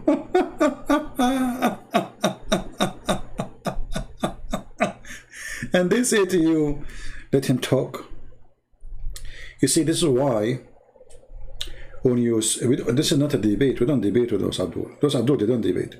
They are professional stupid liars. I mean, there's professional smart liars. Those are stupid liars. And you have to hold. Don't let him get away. See, he will try to say anything just to get away from what you just said. This is why I don't like the Christians when they debate Muslims in their channel. Not a single one of them he hold the Muslim. Stay there. Did you say that? They don't do that. Let it go. It is extremely important to hold them accountable for what they just said. Don't let it go. Otherwise, let go the argument. There's no need to talk anyway. So this is why this is 5 minutes for me, 5 minutes for him. It's a joke. And this is why those who they call them polite debate, those are not debate. The proof they are polite. And to explain to you what polite means, if you are not offending the other person, that means you are not sharing the truth yet with him.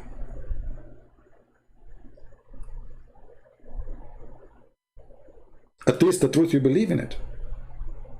So when a Muslim, he said to me, Jesus is not God, he's offending me. He's sharing his own side of the story. So now we have a debate. If he said to me, we believe in the same God and Jesus, blah, blah, blah, this is not what they believe. They don't believe in Jesus as God. This is why, like, a person like, what's his name?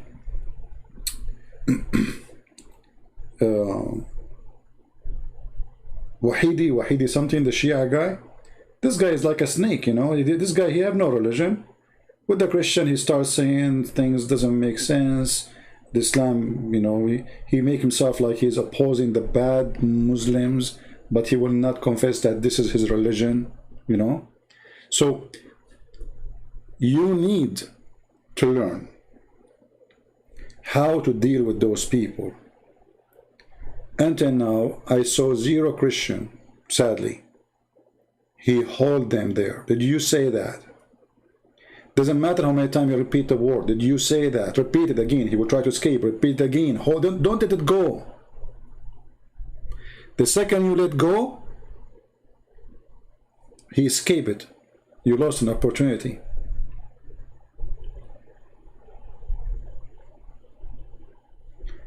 Just to give you an example, when Mimi Hijab, the coward, who don't dare to debate me, he said to David Wood, not a single Jew believe in the Trinity. Not a single Jew. That's what he said. David Wood, if he was knowledgeable about Islam, he should not let it go. Right away he should say to him, did you just say not a single Jew? Hijab, he cannot refuse to say, yes, I said. Then he said to him, so what say you about chapter 9:30, where it says that the Christian believe Christ is son of God or son of Allah, and the Jews, they believe that Uzair is a son of Allah.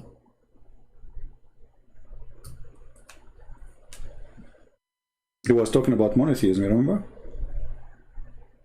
So when you debate, first you have to be a person who have a very fast thinking. Secondly, you have to be knowledgeable. Number three, you have to be listening carefully to the idiot in front of you, what he is saying, because you can turn the table easy on him, for he is certified idiot. He just said his prophet is a liar. He just said that his Quran is made by an idiot, because not a single Jew believe in some God. Not a single Jew believe in Trinity. Not a single Jew, he says God, he sent the Son. Not a single Jew. Well, they cannot deny it's in the Quran. I mean, what, they will say the Quran is weak? This is why not everyone is qualified to debate the Abdul, because when you debate the Abdul, you are not debating. You are playing. It's a game. It's hide and seek. Debate can happen only between two decent people who share the truth about their belief. Muslims don't share the truth about their belief. Oh, okay, no, finally we got an answer. It doesn't say it's from Allah, it's from who?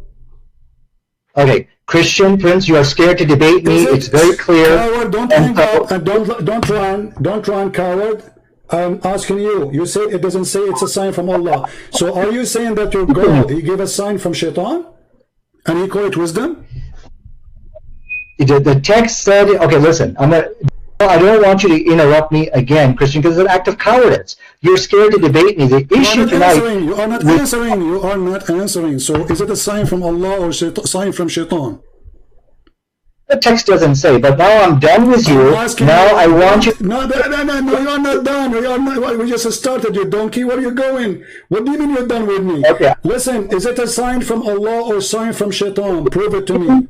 Whatever you say, you have to prove it to me. What interpretation you like us to show to everybody in listening? Because either you are lying, and this is a sign from Allah, or I am lying, and it's not sign from Allah. So when we say it's a sign, is it a sign from Allah? You said it doesn't say that, and you said it doesn't, which means it's not. So can you get me busted, Your Majesty, Nader Ahmed, the scholar who have you don't have high school?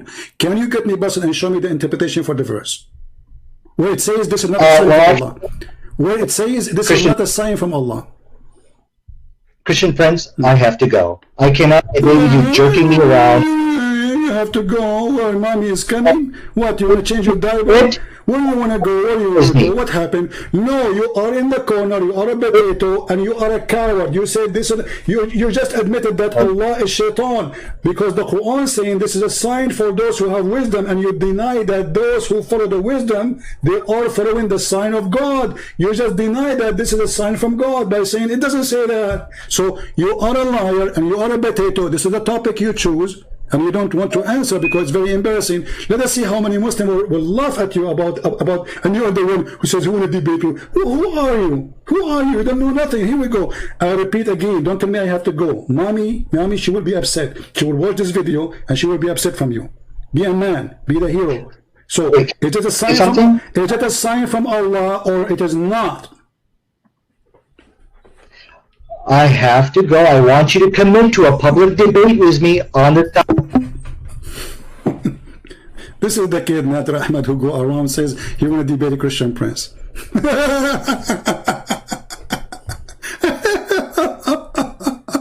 This doesn't say this is sign from Allah. So sign from who? I mean, do you even see how silly? Those people, they listen to themselves.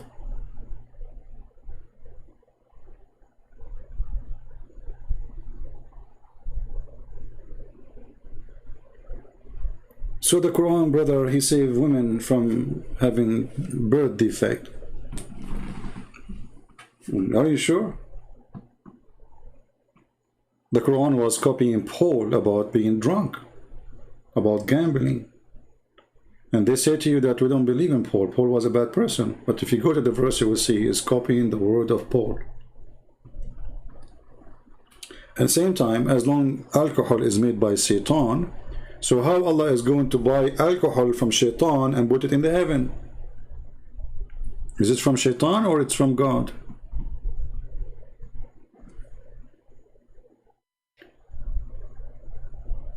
Lord have mercy. So anyway, I think we have enough for today. Don't forget to watch the previous video, which we made a few hours ago. Maybe I will give you tomorrow. Vacation should not come. I try sometime to resist coming here, but sometimes I get lucky and get really busy, so I don't come, you know. But I will try not to come if I'm home, and let you watch the two videos. You have two videos. For each one of them is what? This one is 1 hour 36 seconds, and it's full of comedy. What do you want more? No? So before we finish, if you are a Christian, never compromise.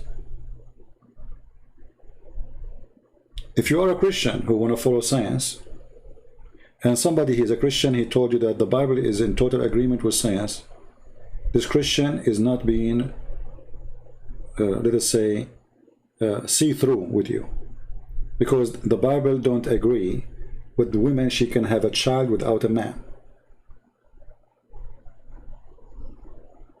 according to science, you know. So the agreement here doesn't work. Jesus have mother, but she have no husband. Is that what science says?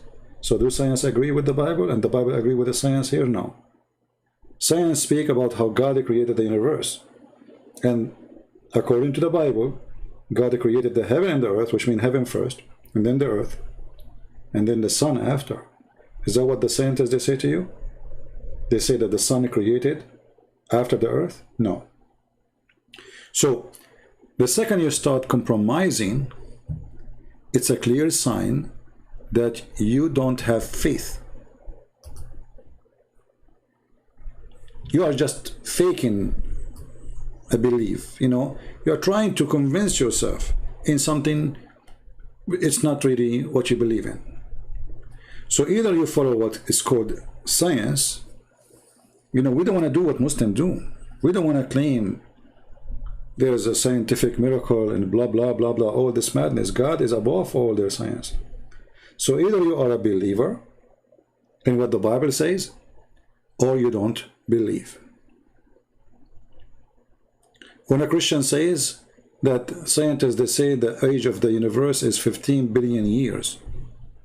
Well, if you believe in that, then you don't believe in this.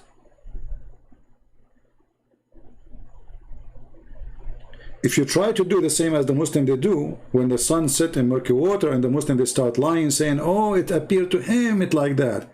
The second you do that, you are the same as the Muslims. You are trying to defend your faith by lies. So that can affect only unfaithful Christians.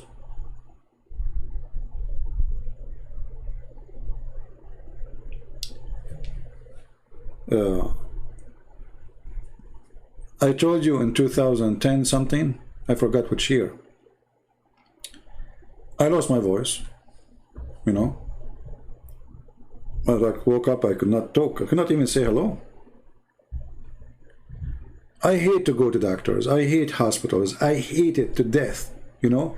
Like even if sometime, I don't get sick usually, but even if sometimes it gets really bad, I don't go to doctors. But because I need to talk, that's what I do, you know. Like my mission would stop. People are waiting for me. So I decided to go to the hospital.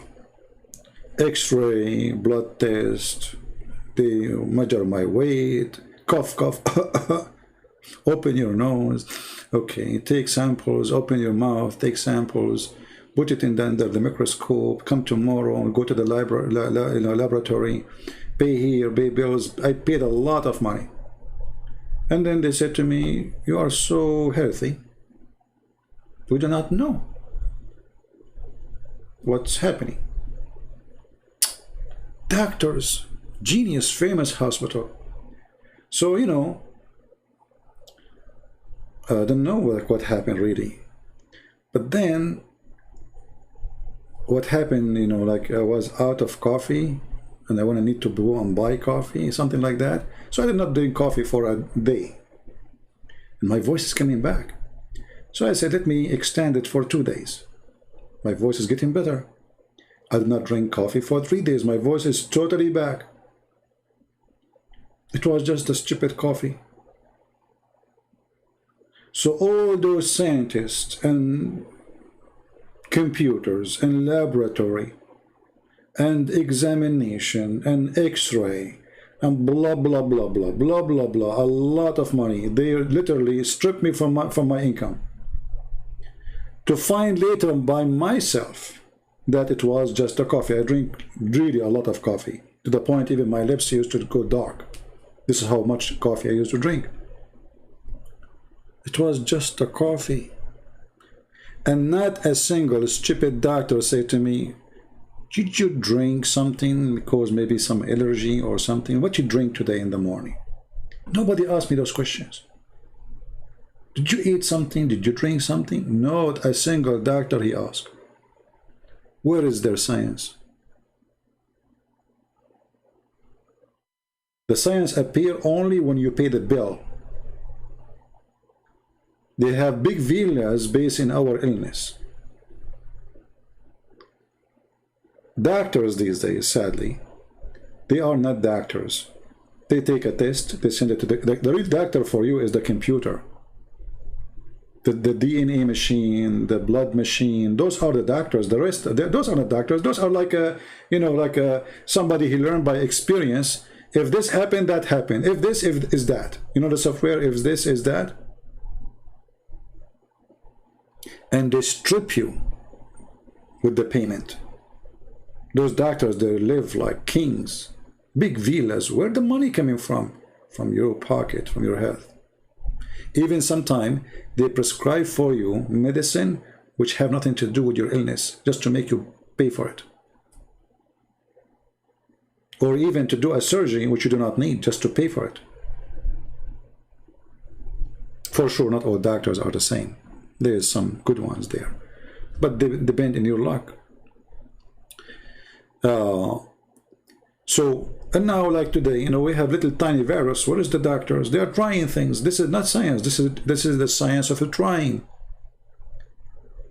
There is no science. When NASA, they say to you, let us say we found a star in somewhere, okay, and then NASA, they post a picture. How much we can trust this picture really, by the way? It might be Photoshop, it might be true, it might be false. But if you remember a few days ago, I told you, you can search the story about the microwave. For many years in this country, in USA, which is full of scientists, they were talking about communication with aliens. Communication with aliens. The first time I heard this story, I could not believe it. I died laughing. Communication with aliens, the aliens sending us messages, the alien, etc. The CIA, they announced that we are receiving, they confirm it. The Pentagon, they confirm it. They asked the president, and they asked the, you know, etc. The whole TV station in USA talking about the alien communicating with us. And then lately they found out it was a microwave.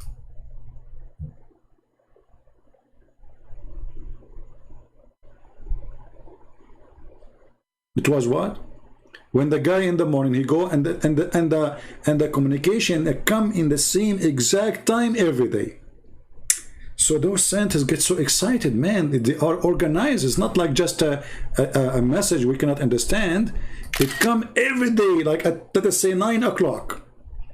The guy, he go to the office in the second building, he go to the microwave, he heat some whatever food or coffee or water, whatever, and then they receive with their satellite the signal. Takbir. It was a microwave. Are you a flat earth? How I can be a flat earth? The Bible says the earth is like a sphere.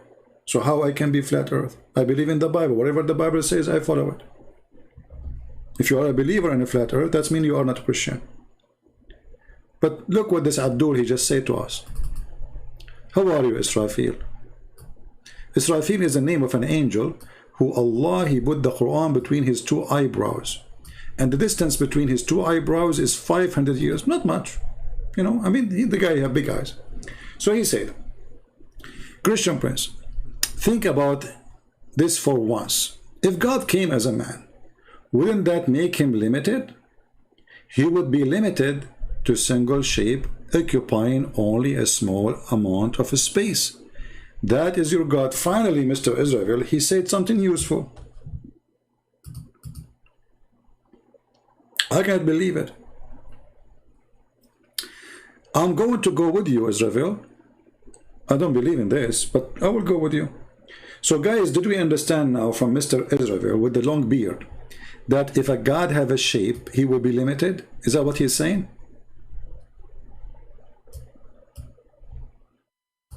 Isn't this what he's saying? He's saying that, right? Don't you think, like when God, he come as a man, wouldn't that make him limited? He would be limited to a single shape, occupying only a small amount of space. This is your words, not mine. So how you can explain this, Abdul?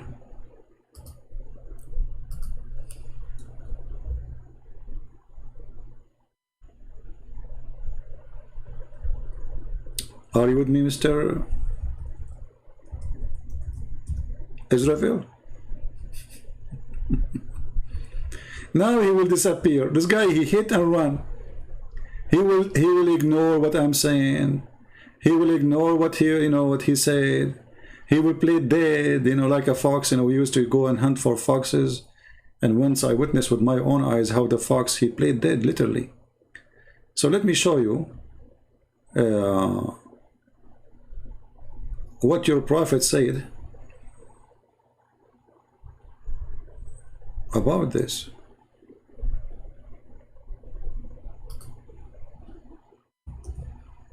Remember, the one who have one shape cannot be God, and the one who have a shape is limited. Read carefully. Your God, then the Almighty. Let us zoom in. Then the Almighty, who is talking Muhammad, will come to them in a shape other than the one which they saw first time. Are you there, Abdul? No, I drink coffee, but I don't drink coffee as before. Before I used to drink, and my coffee is a Greek coffee. It's not like the coffee, American coffee, which is water. My coffee is very heavy duty, Like now, I don't drink much coffee, so I drink like, let us say, 4 big cups of coffee. 4. But the heavy, that the American coffee for me is water. It doesn't even make sense to call it coffee. It's just dark water. It's dark mud like where the sun set. So read with me, Abdul. Then the Almighty come to them in a shape other than the one which they saw first time. Hey Muslim, you saw Muhammad first time? So you saw Allah first time with a shape? What is the shape? Goat? Octopus? What is that? Then he will come to them in different shape. Okay, so now Allah, he changed his shape. And he will say, I am your Lord. They will say to him, get lost, you are not our Lord. Are you there, Israfil?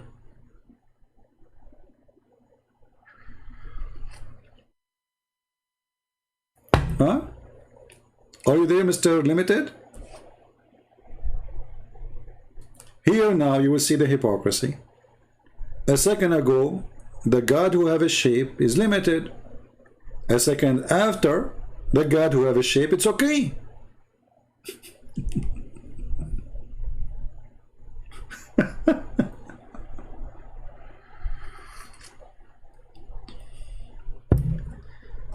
Are you there, Israel? What happened? This is what he do. This guy, he go, he put his tail in the chat and he run. And the funny, he get his prophet busted. And this is the link. Here we go. Let me show you the reference. And this is Sahih Bukhari. They cannot say this is, you know, that story like it's weak and false and blah, blah, blah. Where does it say Allah is limited on one shape? It says he have a shape. When he is in a shape, is that one shape or 20 shape? Look, guys, look. Supposedly now he did think about it. Look at this answer. Look how deep. Hey, Christian Christian Brens. Where it says, it's you who said, when a God he have a shape, it's one shape. He is limited. Allah now he have one shape. Does it say in the front of you, Allah he come to them in a shape? Is that one shape or 20? Are you there, Abdul?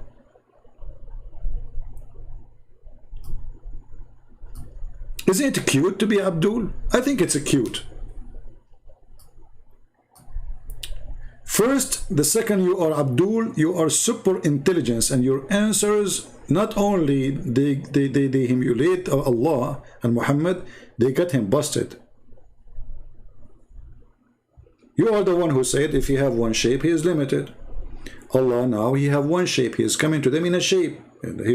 He's coming to them in a shape, but he is 20 shape already. He is coming to them in a shape. He have one shape now. He changed his shape because he's very flexible. Allah is like, you know, it's like jellyfish.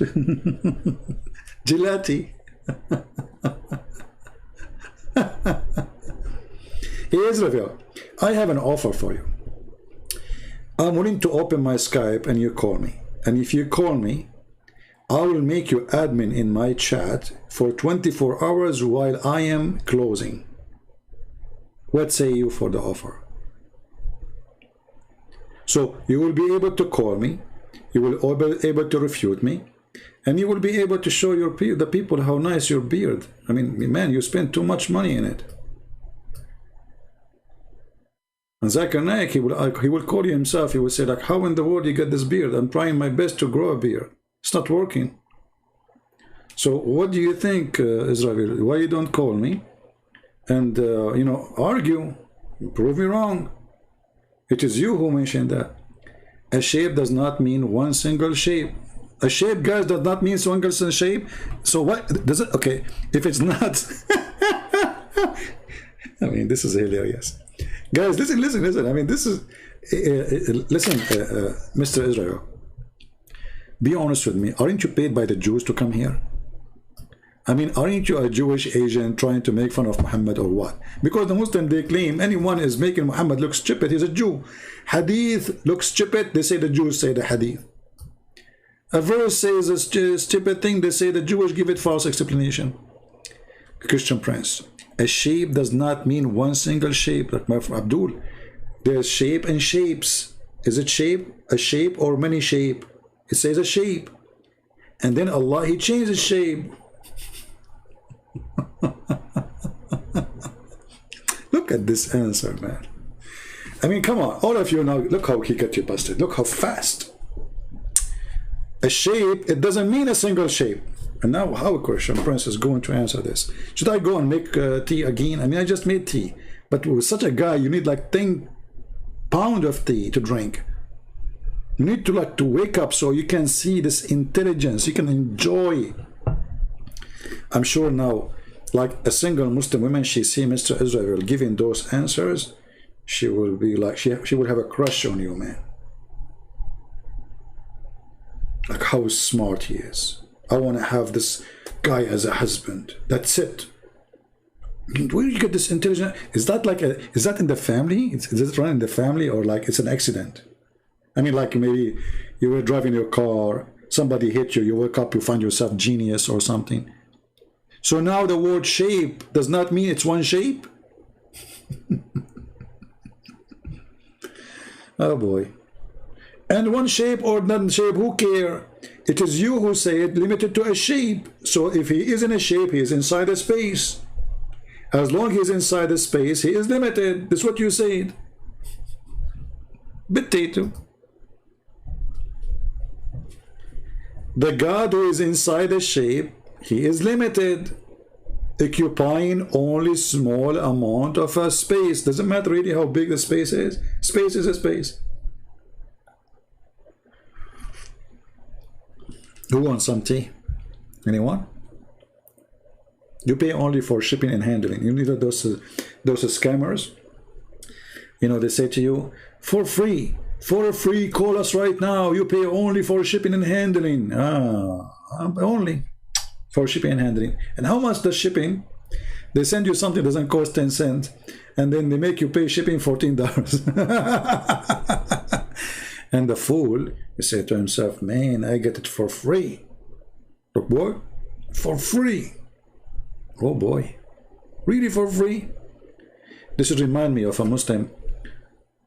He's a nice guy, by the way. I'm not making fun of him, but sometimes he's an idiot. So he called me. He says they are giving free food in the supermarket. I said, free? Yeah, free. Said, no way, man. What are you talking about? There's nothing free. He said, free, I'm telling you. It's canned meat. So I did not. I said, okay, well, I don't know. I'm not going to go there for this reason. So he was asking me to come and take some, you know. He found it in the shelf. It says free. I said, okay, but if you come tomorrow, maybe you will not find it. I said, okay, it's okay. A week after, I went to his house, and he remembered. He said, let me show you the canned food. And you know, like, his English is funny, my English is funnier, but I did look at the can. It says not for the consumption of a human being.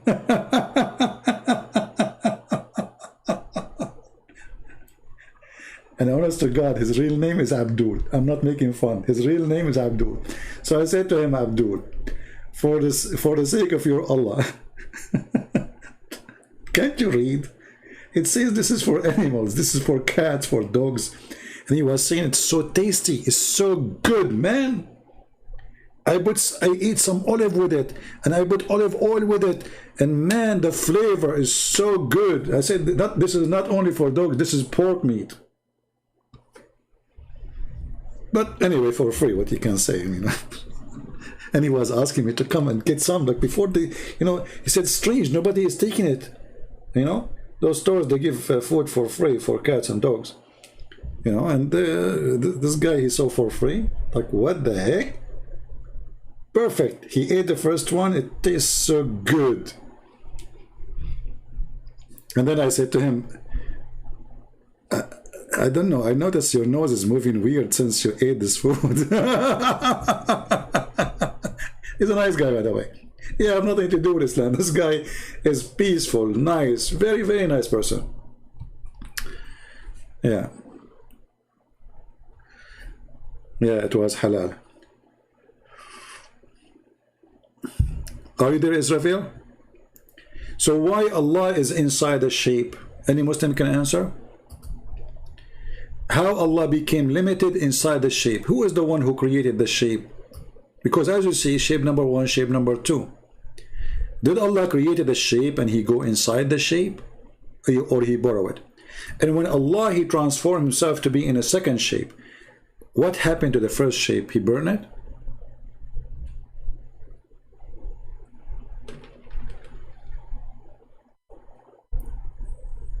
Any Abdul?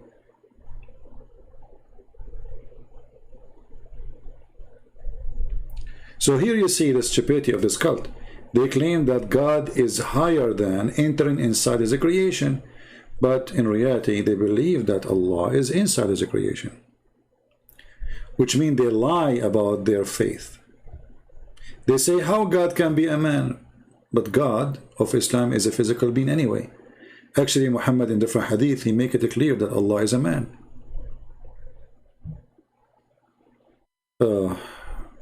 I'm answering you. I will go to the first comment you said. I will go back. Because your comment, you see, because now you are in trouble, you are saying to me, you did not answer me, I did answer you, but let us go. Jesus inside the shape of a human being. Did he become limited? Okay, isn't it Jesus in the Quran, he made the blind see? Isn't it Jesus in the Quran? He made the dead come from the grave. Isn't it Jesus in the Quran? He made the one who have a leper, he healed him. Isn't it Jesus? He fed thousands of people from the sky. So where is the limitation of Jesus? I'm just showing you a miracle from your book.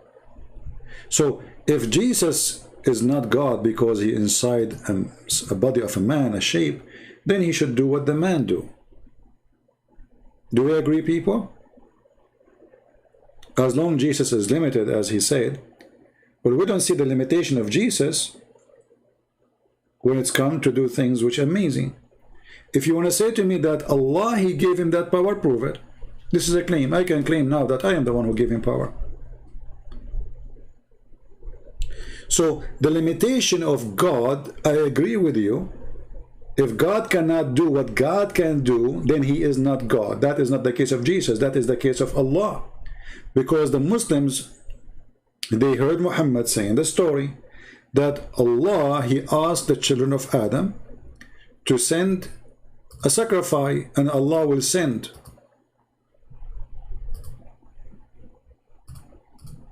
a fire from the sky, the same as what happened with Abraham. The same as what happened with Abraham. Let us find the difference.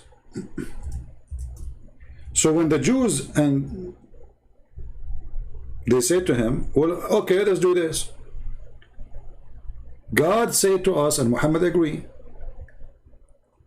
that to approve somebody, he will give a sacrifice, and I will send a fire from the sky to consume that sacrifice. The same as what happened to Abraham and Isaac's story, according to the Quran. The same as what happened to the children of Adam, Cain and Abel, according to the Quran. They gave a sacrifice,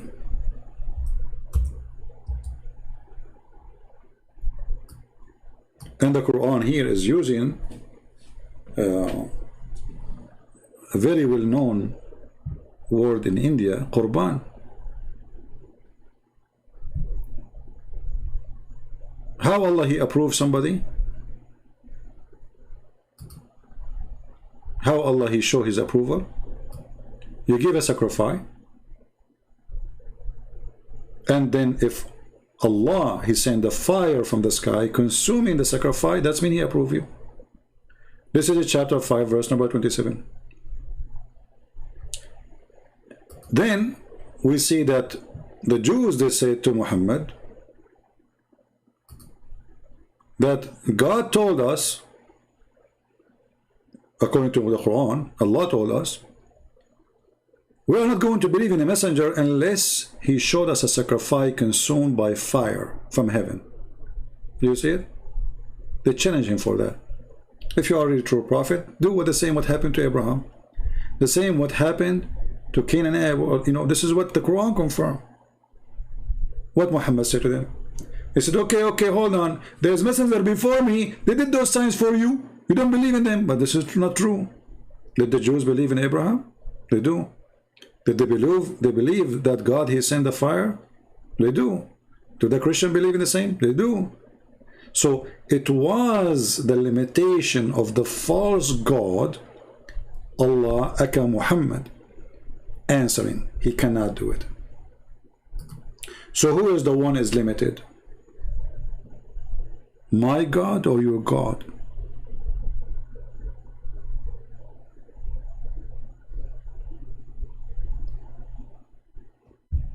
Are you there?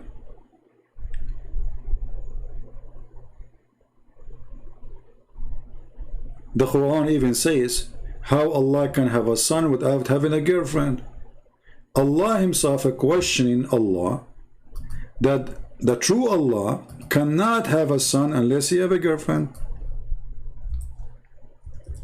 Well, the Christian God, he do not need a girlfriend to have a son.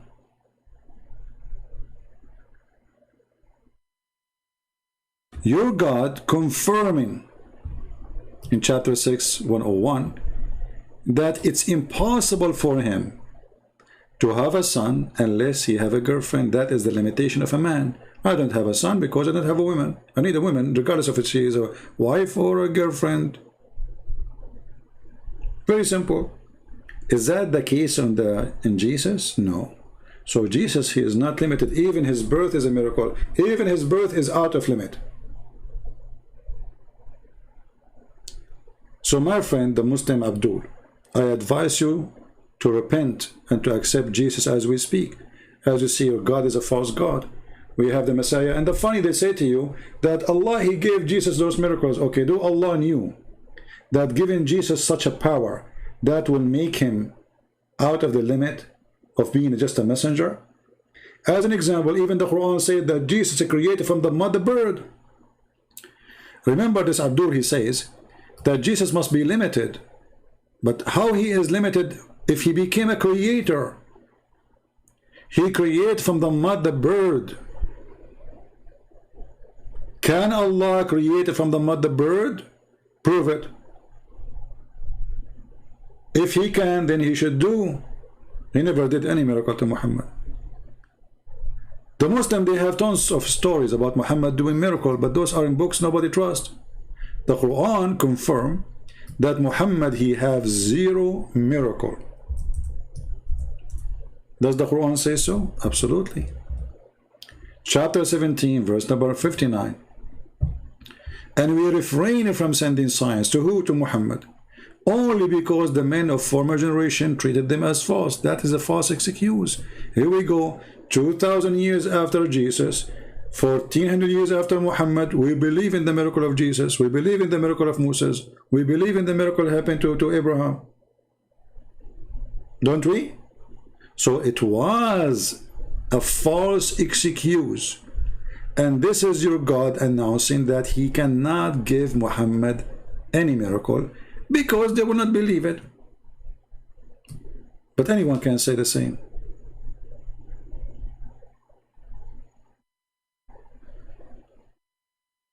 I can claim now to be a messenger of God. You say to me, okay, do what messengers do. I say, oh, my God will not give you a miracle because you will not believe me. But you see, this is Djupet. Isn't it the Muslim, they believe in all the miracles mentioned in the Quran? They do. So you see here the hypocrisy is stupidity. If nobody will believe in the miracles because this is, you know, this is already proven, well, the Muslim themselves should not really believe too. So Abdul, I say to you, repent, stop worshipping the black stone kisser Muhammad. Stop following a person who go after babies to sleep with them. Stop worshipping a person who been proven to be cheater, and the proofs is even the Quran. We have God who is a miraculous God. Your God is nothing. Okay, well, you see, guys, the Jesus miracle is a prophet miracle. Is it a prophet miracle to be creator? Who is the creator? You will say Allah, right? So how Jesus create? Is that what prophet they do? They create from the mother bird? If there is somebody in Islam beside Jesus, he can do that? He fashion a mud, he make it a bird, and then he breathe into it?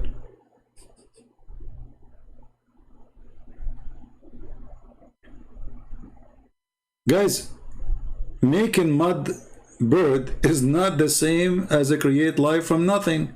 Well, this is how your God created the birds and Adam, you idiot. What life from nothing? This is how your God created Adam. He made mud. He brought dust. He mixed it with water. Then he fashioned it. Then he breathed into it. Isn't this how your God, he made Adam supposedly?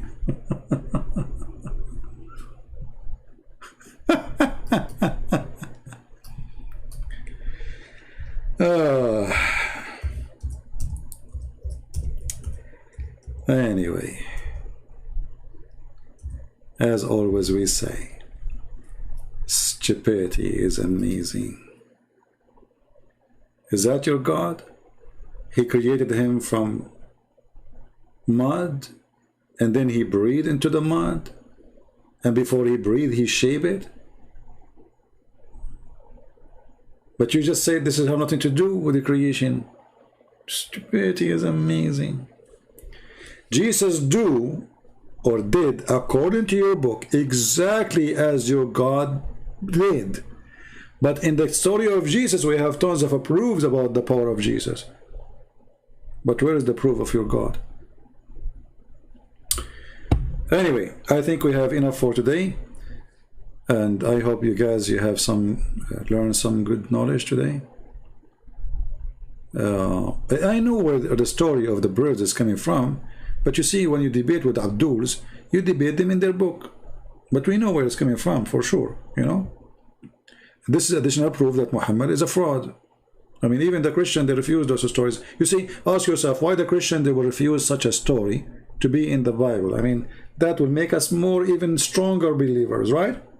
This is telling you that the Christians, they refuse any corruption, because all those stories which is about how amazing Jesus is, there's no reason for someone to believe in the true God to refuse them unless he is a true believer. Do you understand what I'm saying? If there's a story saying Jesus, he can do this, why in the world the Christian will not put it there when they are worshiping Jesus as God? That will help them actually to make more people believe in Jesus, but they refuse because they will not accept lies. Islam without lies dies. Christianity is not based on lies. So the Christians, our church fathers, they refuse those stories because they examine them to be false. Otherwise, we will take them. There's no way we will drop down such an amazing miracles about the power of Jesus. Right? Anyone here, he come and he say something against Protestant, Catholic, Orthodox, admins block him right away. We don't accept this garbage here. Christianity is not Catholic, is not Protestant, is not Orthodox. It is whoever believes in Jesus. Don't go there, coward. The devil tried to divide us. Jesus said, whoever believes in me and I will live. There's no Catholic, there's no Protestant, there's no Catholic, there's no Orthodox. There is only one universal church. And that is not a priest, not a monk, is not a bishop. It is whoever believes in Jesus the Messiah as his Lord, as his Savior. He died for him on the cross. He believed in the Father, the Son, the Holy Spirit. He believed that the Messiah is coming back. He believed that Jesus, the Messiah, the Lord, he died on the cross, he was crucified, he was resurrected, and he's coming back, and he will be the judge for all mankind. If you believe in that, you are a Christian. The rest, we don't care for it. The Quran in chapter 5, verse number 14 says, Allah will spread hatred and enmity between the Christians. And what is the purpose? To divide us so the devil can conquer. And this is additional proof that Shaitan and Allah is one. If we ask any Muslim, who is the one who spread hatred? They will say Shaitan. Thank you for the correct answer. That is Allah.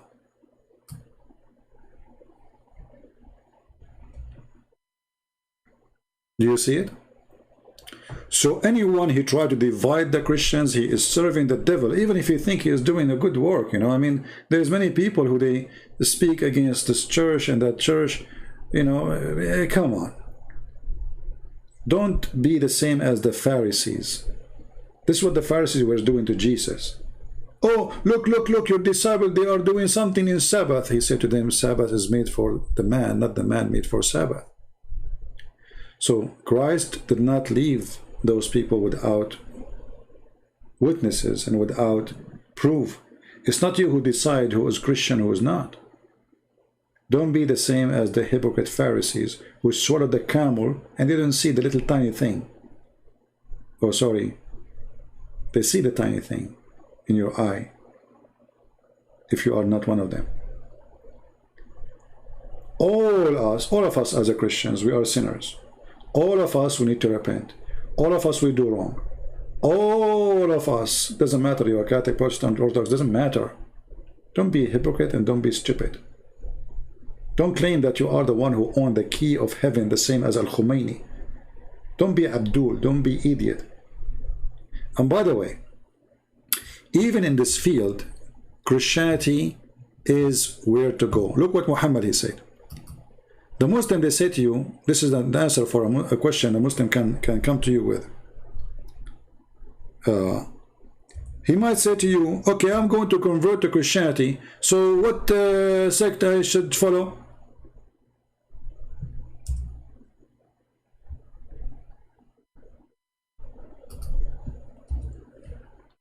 Okay, that's a good question. You follow Jesus, the Bible. The Bible says anyone come with a book other than this scriptures is from the devil.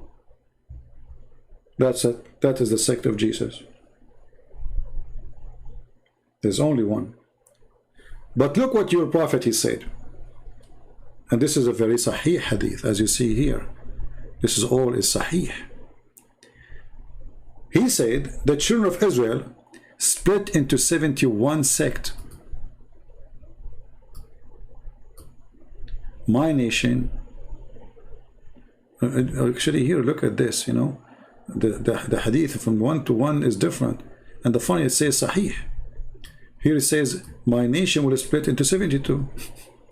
So, based in Muhammad's statement now, the Jews are more consistent and they are less to be vulnerable to go to hell. Muslims are more divided.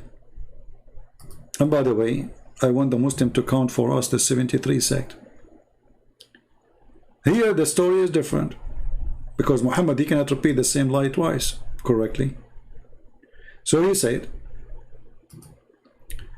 that the Jews became 72 sect, the Christians same 72 sect, my nation 73.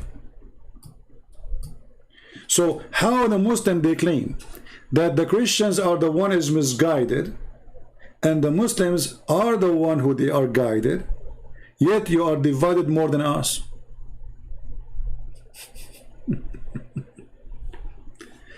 Do you see why I say the stupid is amazing? Remember, they have the book of God. They have the book of guidance. Their Quran is not corrupt. We have, and then we find that their nation is 73 sect.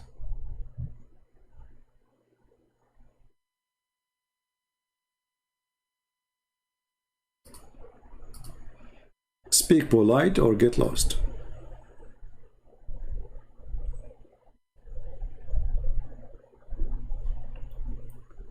Why your Catholic brothers say that you have to follow the Bible and tradition and they are Christian? Nothing wrong with that. Who said that other churches don't follow tradition?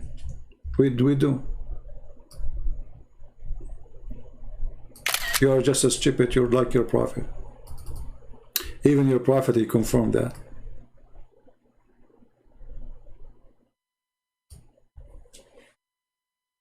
All churches, they follow the tradition. As an example, tradition of Jesus teaching us when he held the bread and he said, do this to remember me. This is my body broken for you, and this is my blood sacrificed for you. Do this for me. All the churches do the same.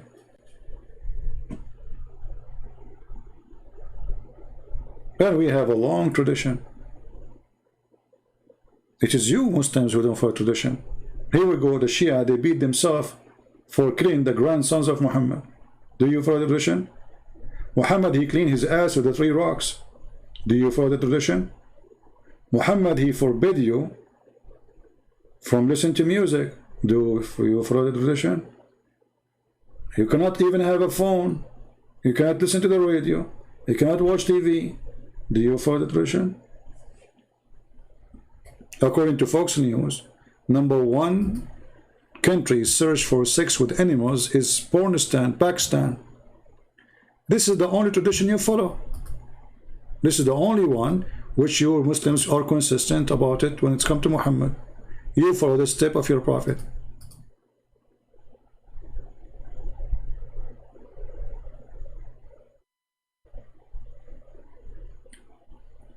This is the only tradition you follow.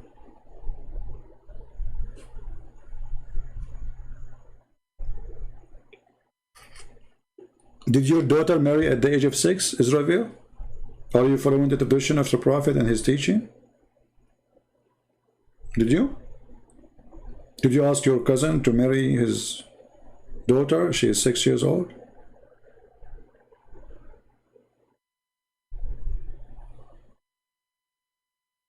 That will make you a follower of the tradition of the prophet.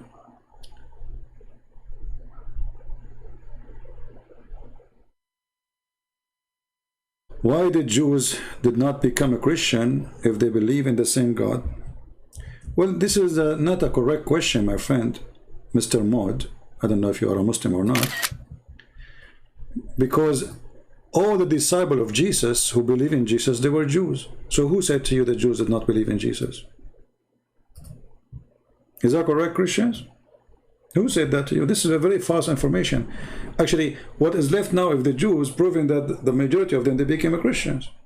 I mean, after 2,000 years, thousands of years actually, there's only like, what, 25 million Jews? I know you will say to me, Hitler, he killed 6 million, but still, this is a small number. What happened? Because the majority, they became Christians. The minority, they still none, or not Christians. So you have the opposite understanding.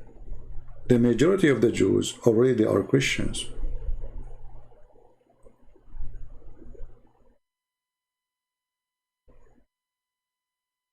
No problem. Your prophet actually, he said, if only 10 Jews believe in me, the Jews will believe. So Muhammad, he failed to make 10 Jews believe in him.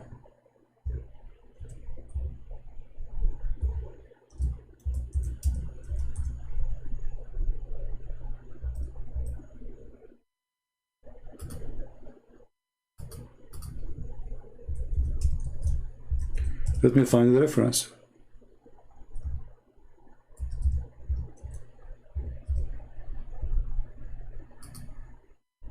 If 10 Jews, just 10 Jews, not 10,000, not 10 million, if only 10 Jews, how big the failure of this man you call him Muhammad? And look here between two brackets, they say among their chief. That's a lie. There's nowhere in the hadith says among their chief. The Arabic is so clear. لو آمن بي 10 من اليهود لآمن بي اليهود. If 10 of the Jews believe in me, the Jews will believe. If failed, not even 10. How many hundreds and thousands of people I made them leave Islam? Muhammad, he could not make 10 Jews believe in him.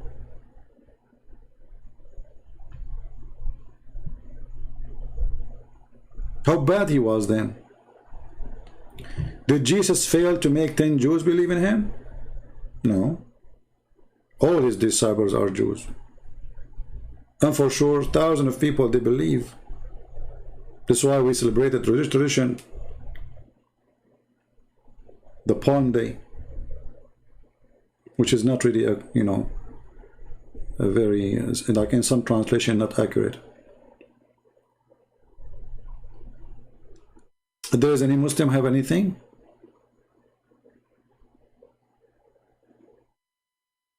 But anyway, it's a good try, good try. But as you see, Muhammad, he have a big failure. He could not make 10 Jews believe in him. I make 10 Muslims leave Islam every, I mean, I don't know, maybe every day. At least. I mean, my videos are watched by millions and millions. I believe not a single Muslim in Indonesia did not hear about Christian Prince. How many Muslim Indonesia is? How many Muslims are reading my books now in Indonesia? Then we have a prophet. He claimed that he received he have God with him. He have angels with him, and then he could not make 10 Jews believe in him. Joe Biden can do better.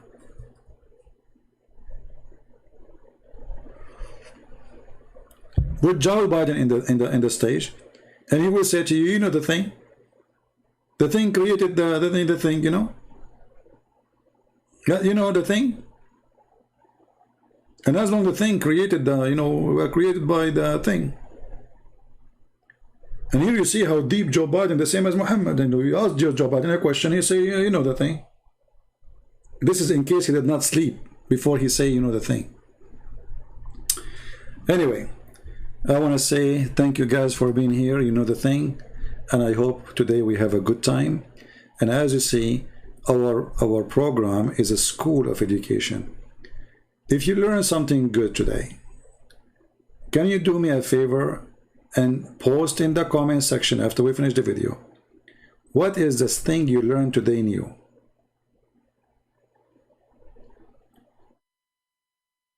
Do you think our program is the same as the rest?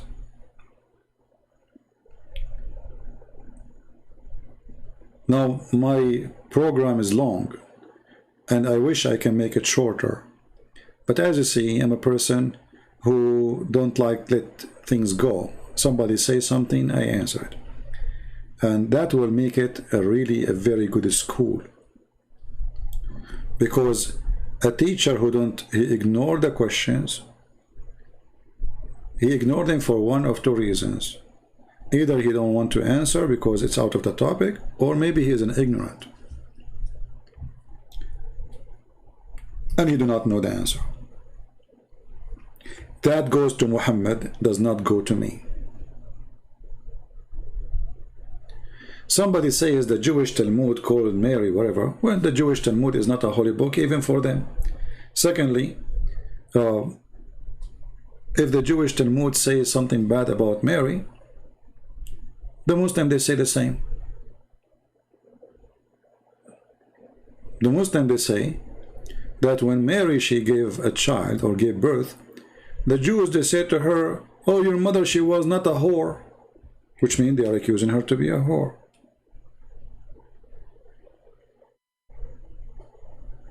Right? However, Muhammad himself, he said, he will sleep with Mary, which means Muhammad, he's saying that for him, all those women are whore. So, if you want to focus in the Talmud, the book of Muhammad is more evil when it's come to Mary and Jesus.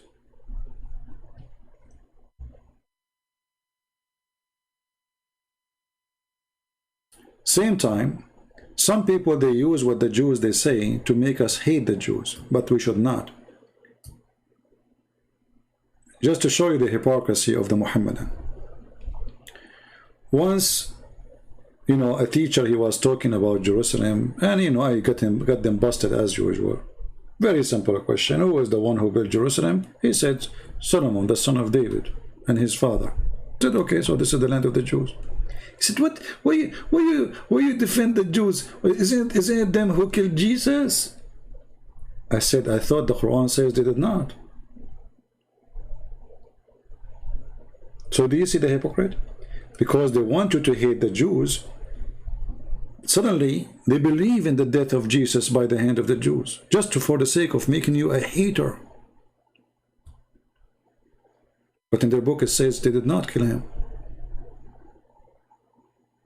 Do you see? Don't be fooled by the foolish who try to fool you. Let me remind you of something Jesus said in the cross. Anyone remember what Jesus says in the cross to the Jews? And not only to the Jews, to the one who crucified him. Who remember?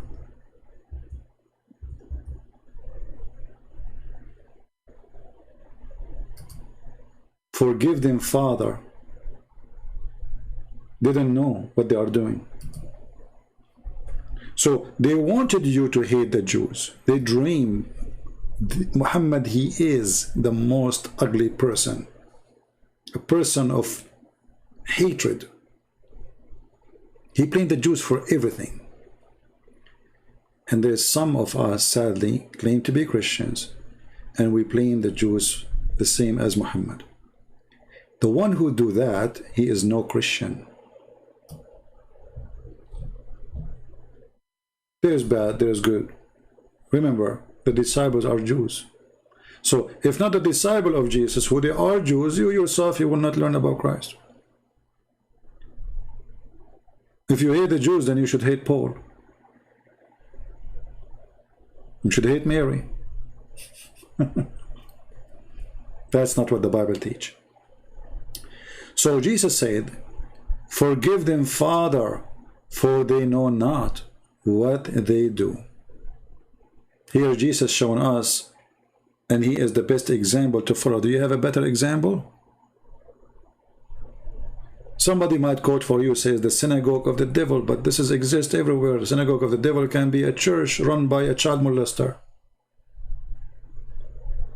The same as Muhammad. There's evil everywhere. But Jesus, he showed his love to the Jewish people. He forgave them in the cross.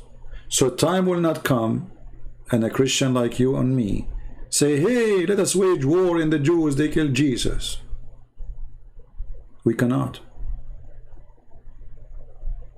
Jesus, he was preparing us for the future. He don't want us to be criminals. He don't want us to seek revenge. He's God. He do not need your protection.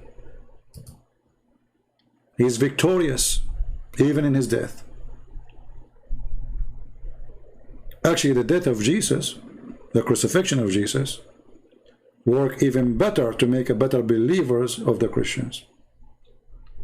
Because when Jesus came to them again, now they say different level of this person who he just said to them that I am the Son of God, I am the Messiah. He claimed that if you destroy this temple, I can build it in 3 days. They could not understand that until he was crucified. Until he came back. Then they remember what he said before. You can destroy this temple and I will build it in 3 days. It took them many years. They thought he's talking about the rocks. 3 days.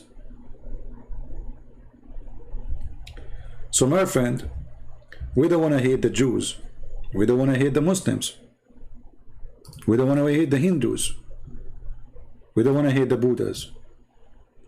Those who follow the hate God are no Christian.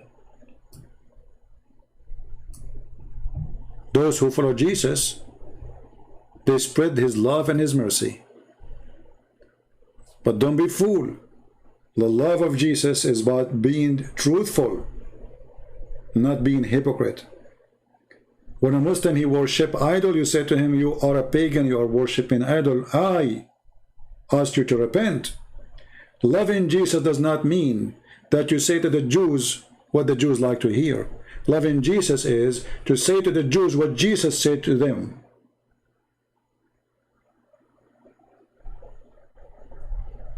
Are we listening?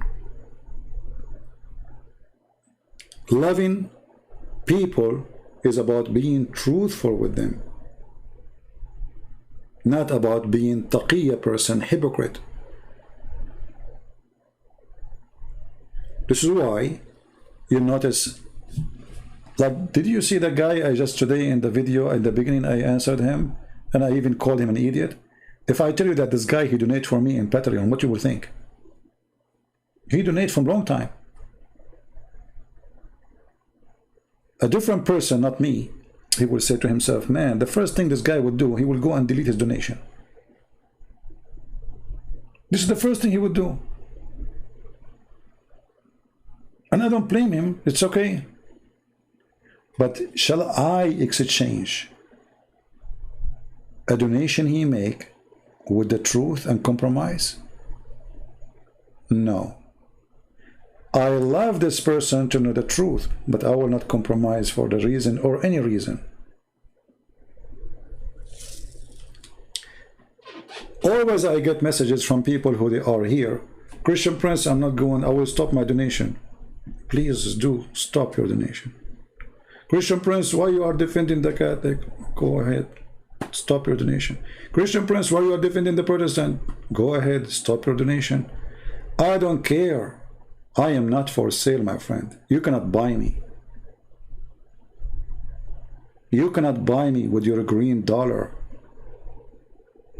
It's a shame, actually, that those people, after they say to them what I believe, they try to punish me, supposedly.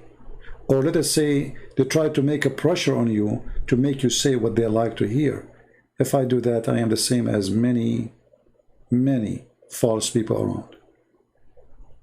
Any of you who disagree with me, and you don't want to support what I do, please don't. And don't ever think that if you donate to me, you can make me say something you like. That is the last thing I would do, ever, I promise you. Actually, if you look at the emails I receive, for sure I will not share any. I am very tough with those who email me, those who donate. I don't change my language. Even sometimes I use the word potato. Even sometimes I block them.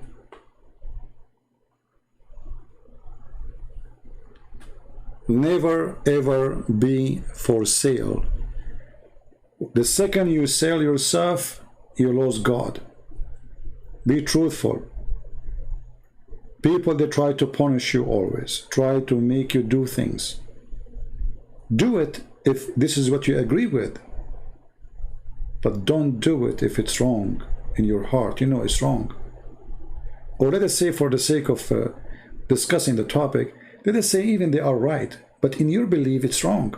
Still don't do what they're asking you to do until you are convinced that this is the right thing to do. Otherwise you are being just a hypocrite who anyone can buy him.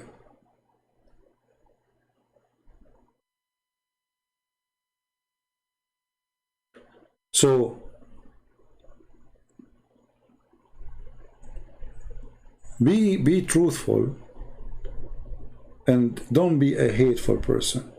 When I see a Jew, I will never hate a Jew. Why I want to hate him? Why I want to hate him? You will say he's a sinner. Well, I am a sinner too. If there's any one of us here who is not a sinner,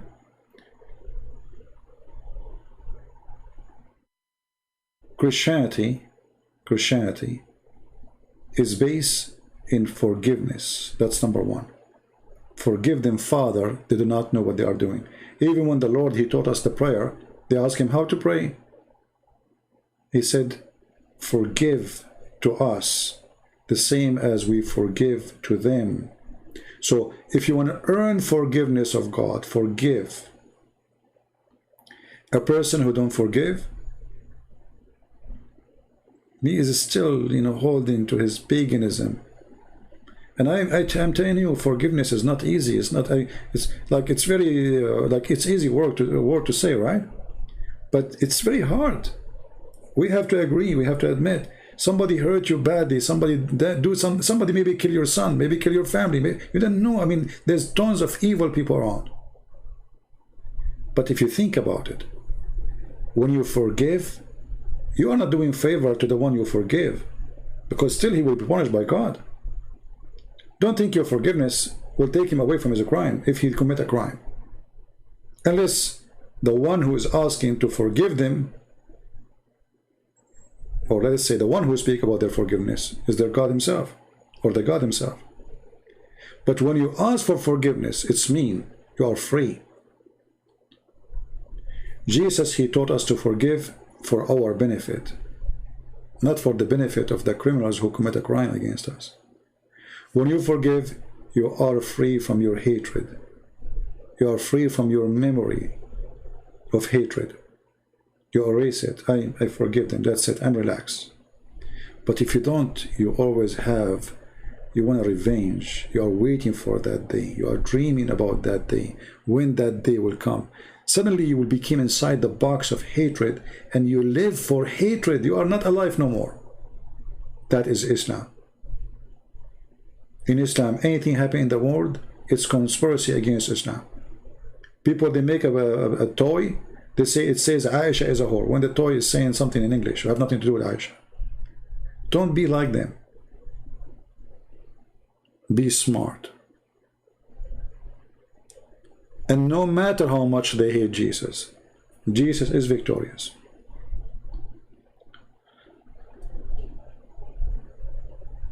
Look how funny this earth is. Once upon the time, the white man, he went to Africa to bring the African people to Jesus.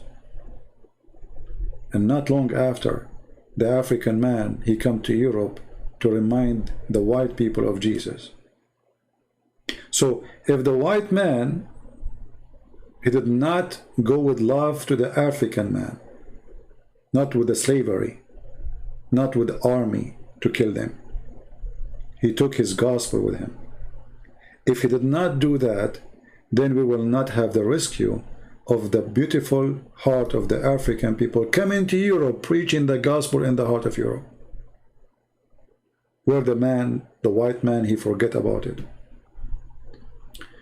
One of the most powerful speeches I heard preaching the gospel, it was from a black man, not a white man. This is how Jesus, he bring people together. Black, white, Asian, it doesn't matter. The devil always try to divide us. This is why hatred is from the devil. Racism is from the devil.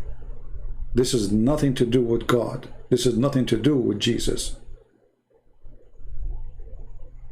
When God, he created Adam and Eve, that means all of us, we are children of one man and one woman. We are family. When the devil come between us, we kill each other.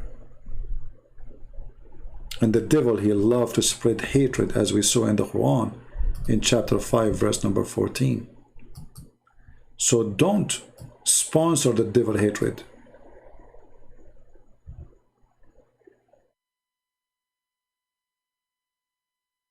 Don't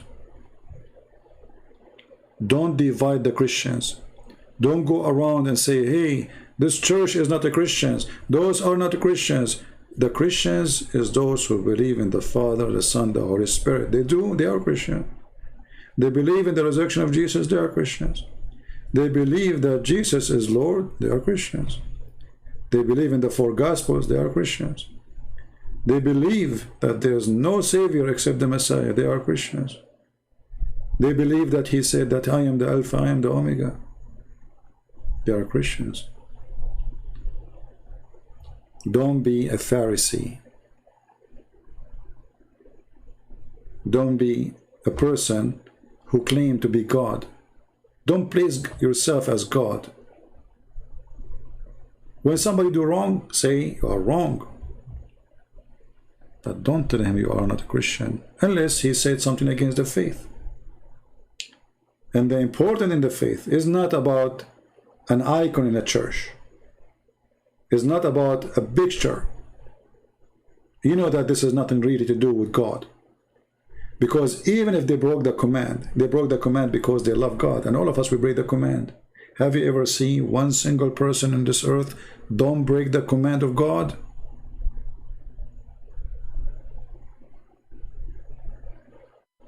So if somebody, because he loved God, he broke the command of God for the sake of love of God, not because he's evil, then you say to him, you are not a Christian, but you are yourself, you break the command of God every day.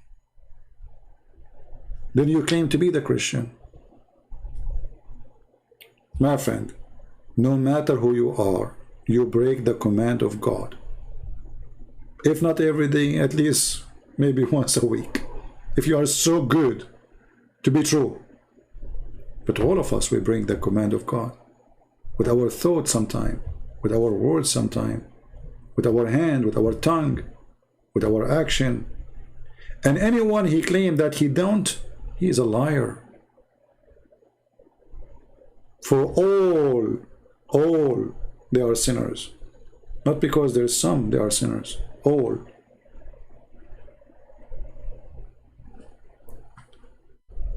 So my friend, I hope that today it was a good day to learn, and with this some beautiful words of the Lord about loving your enemy, about forgiving them, about to be truthful and not to be hypocrite.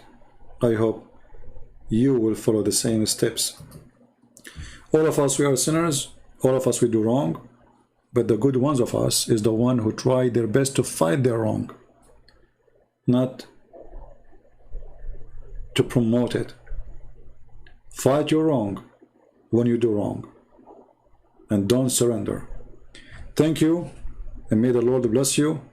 Until we see you soon again, Christ is Lord, Islam is false, and take care.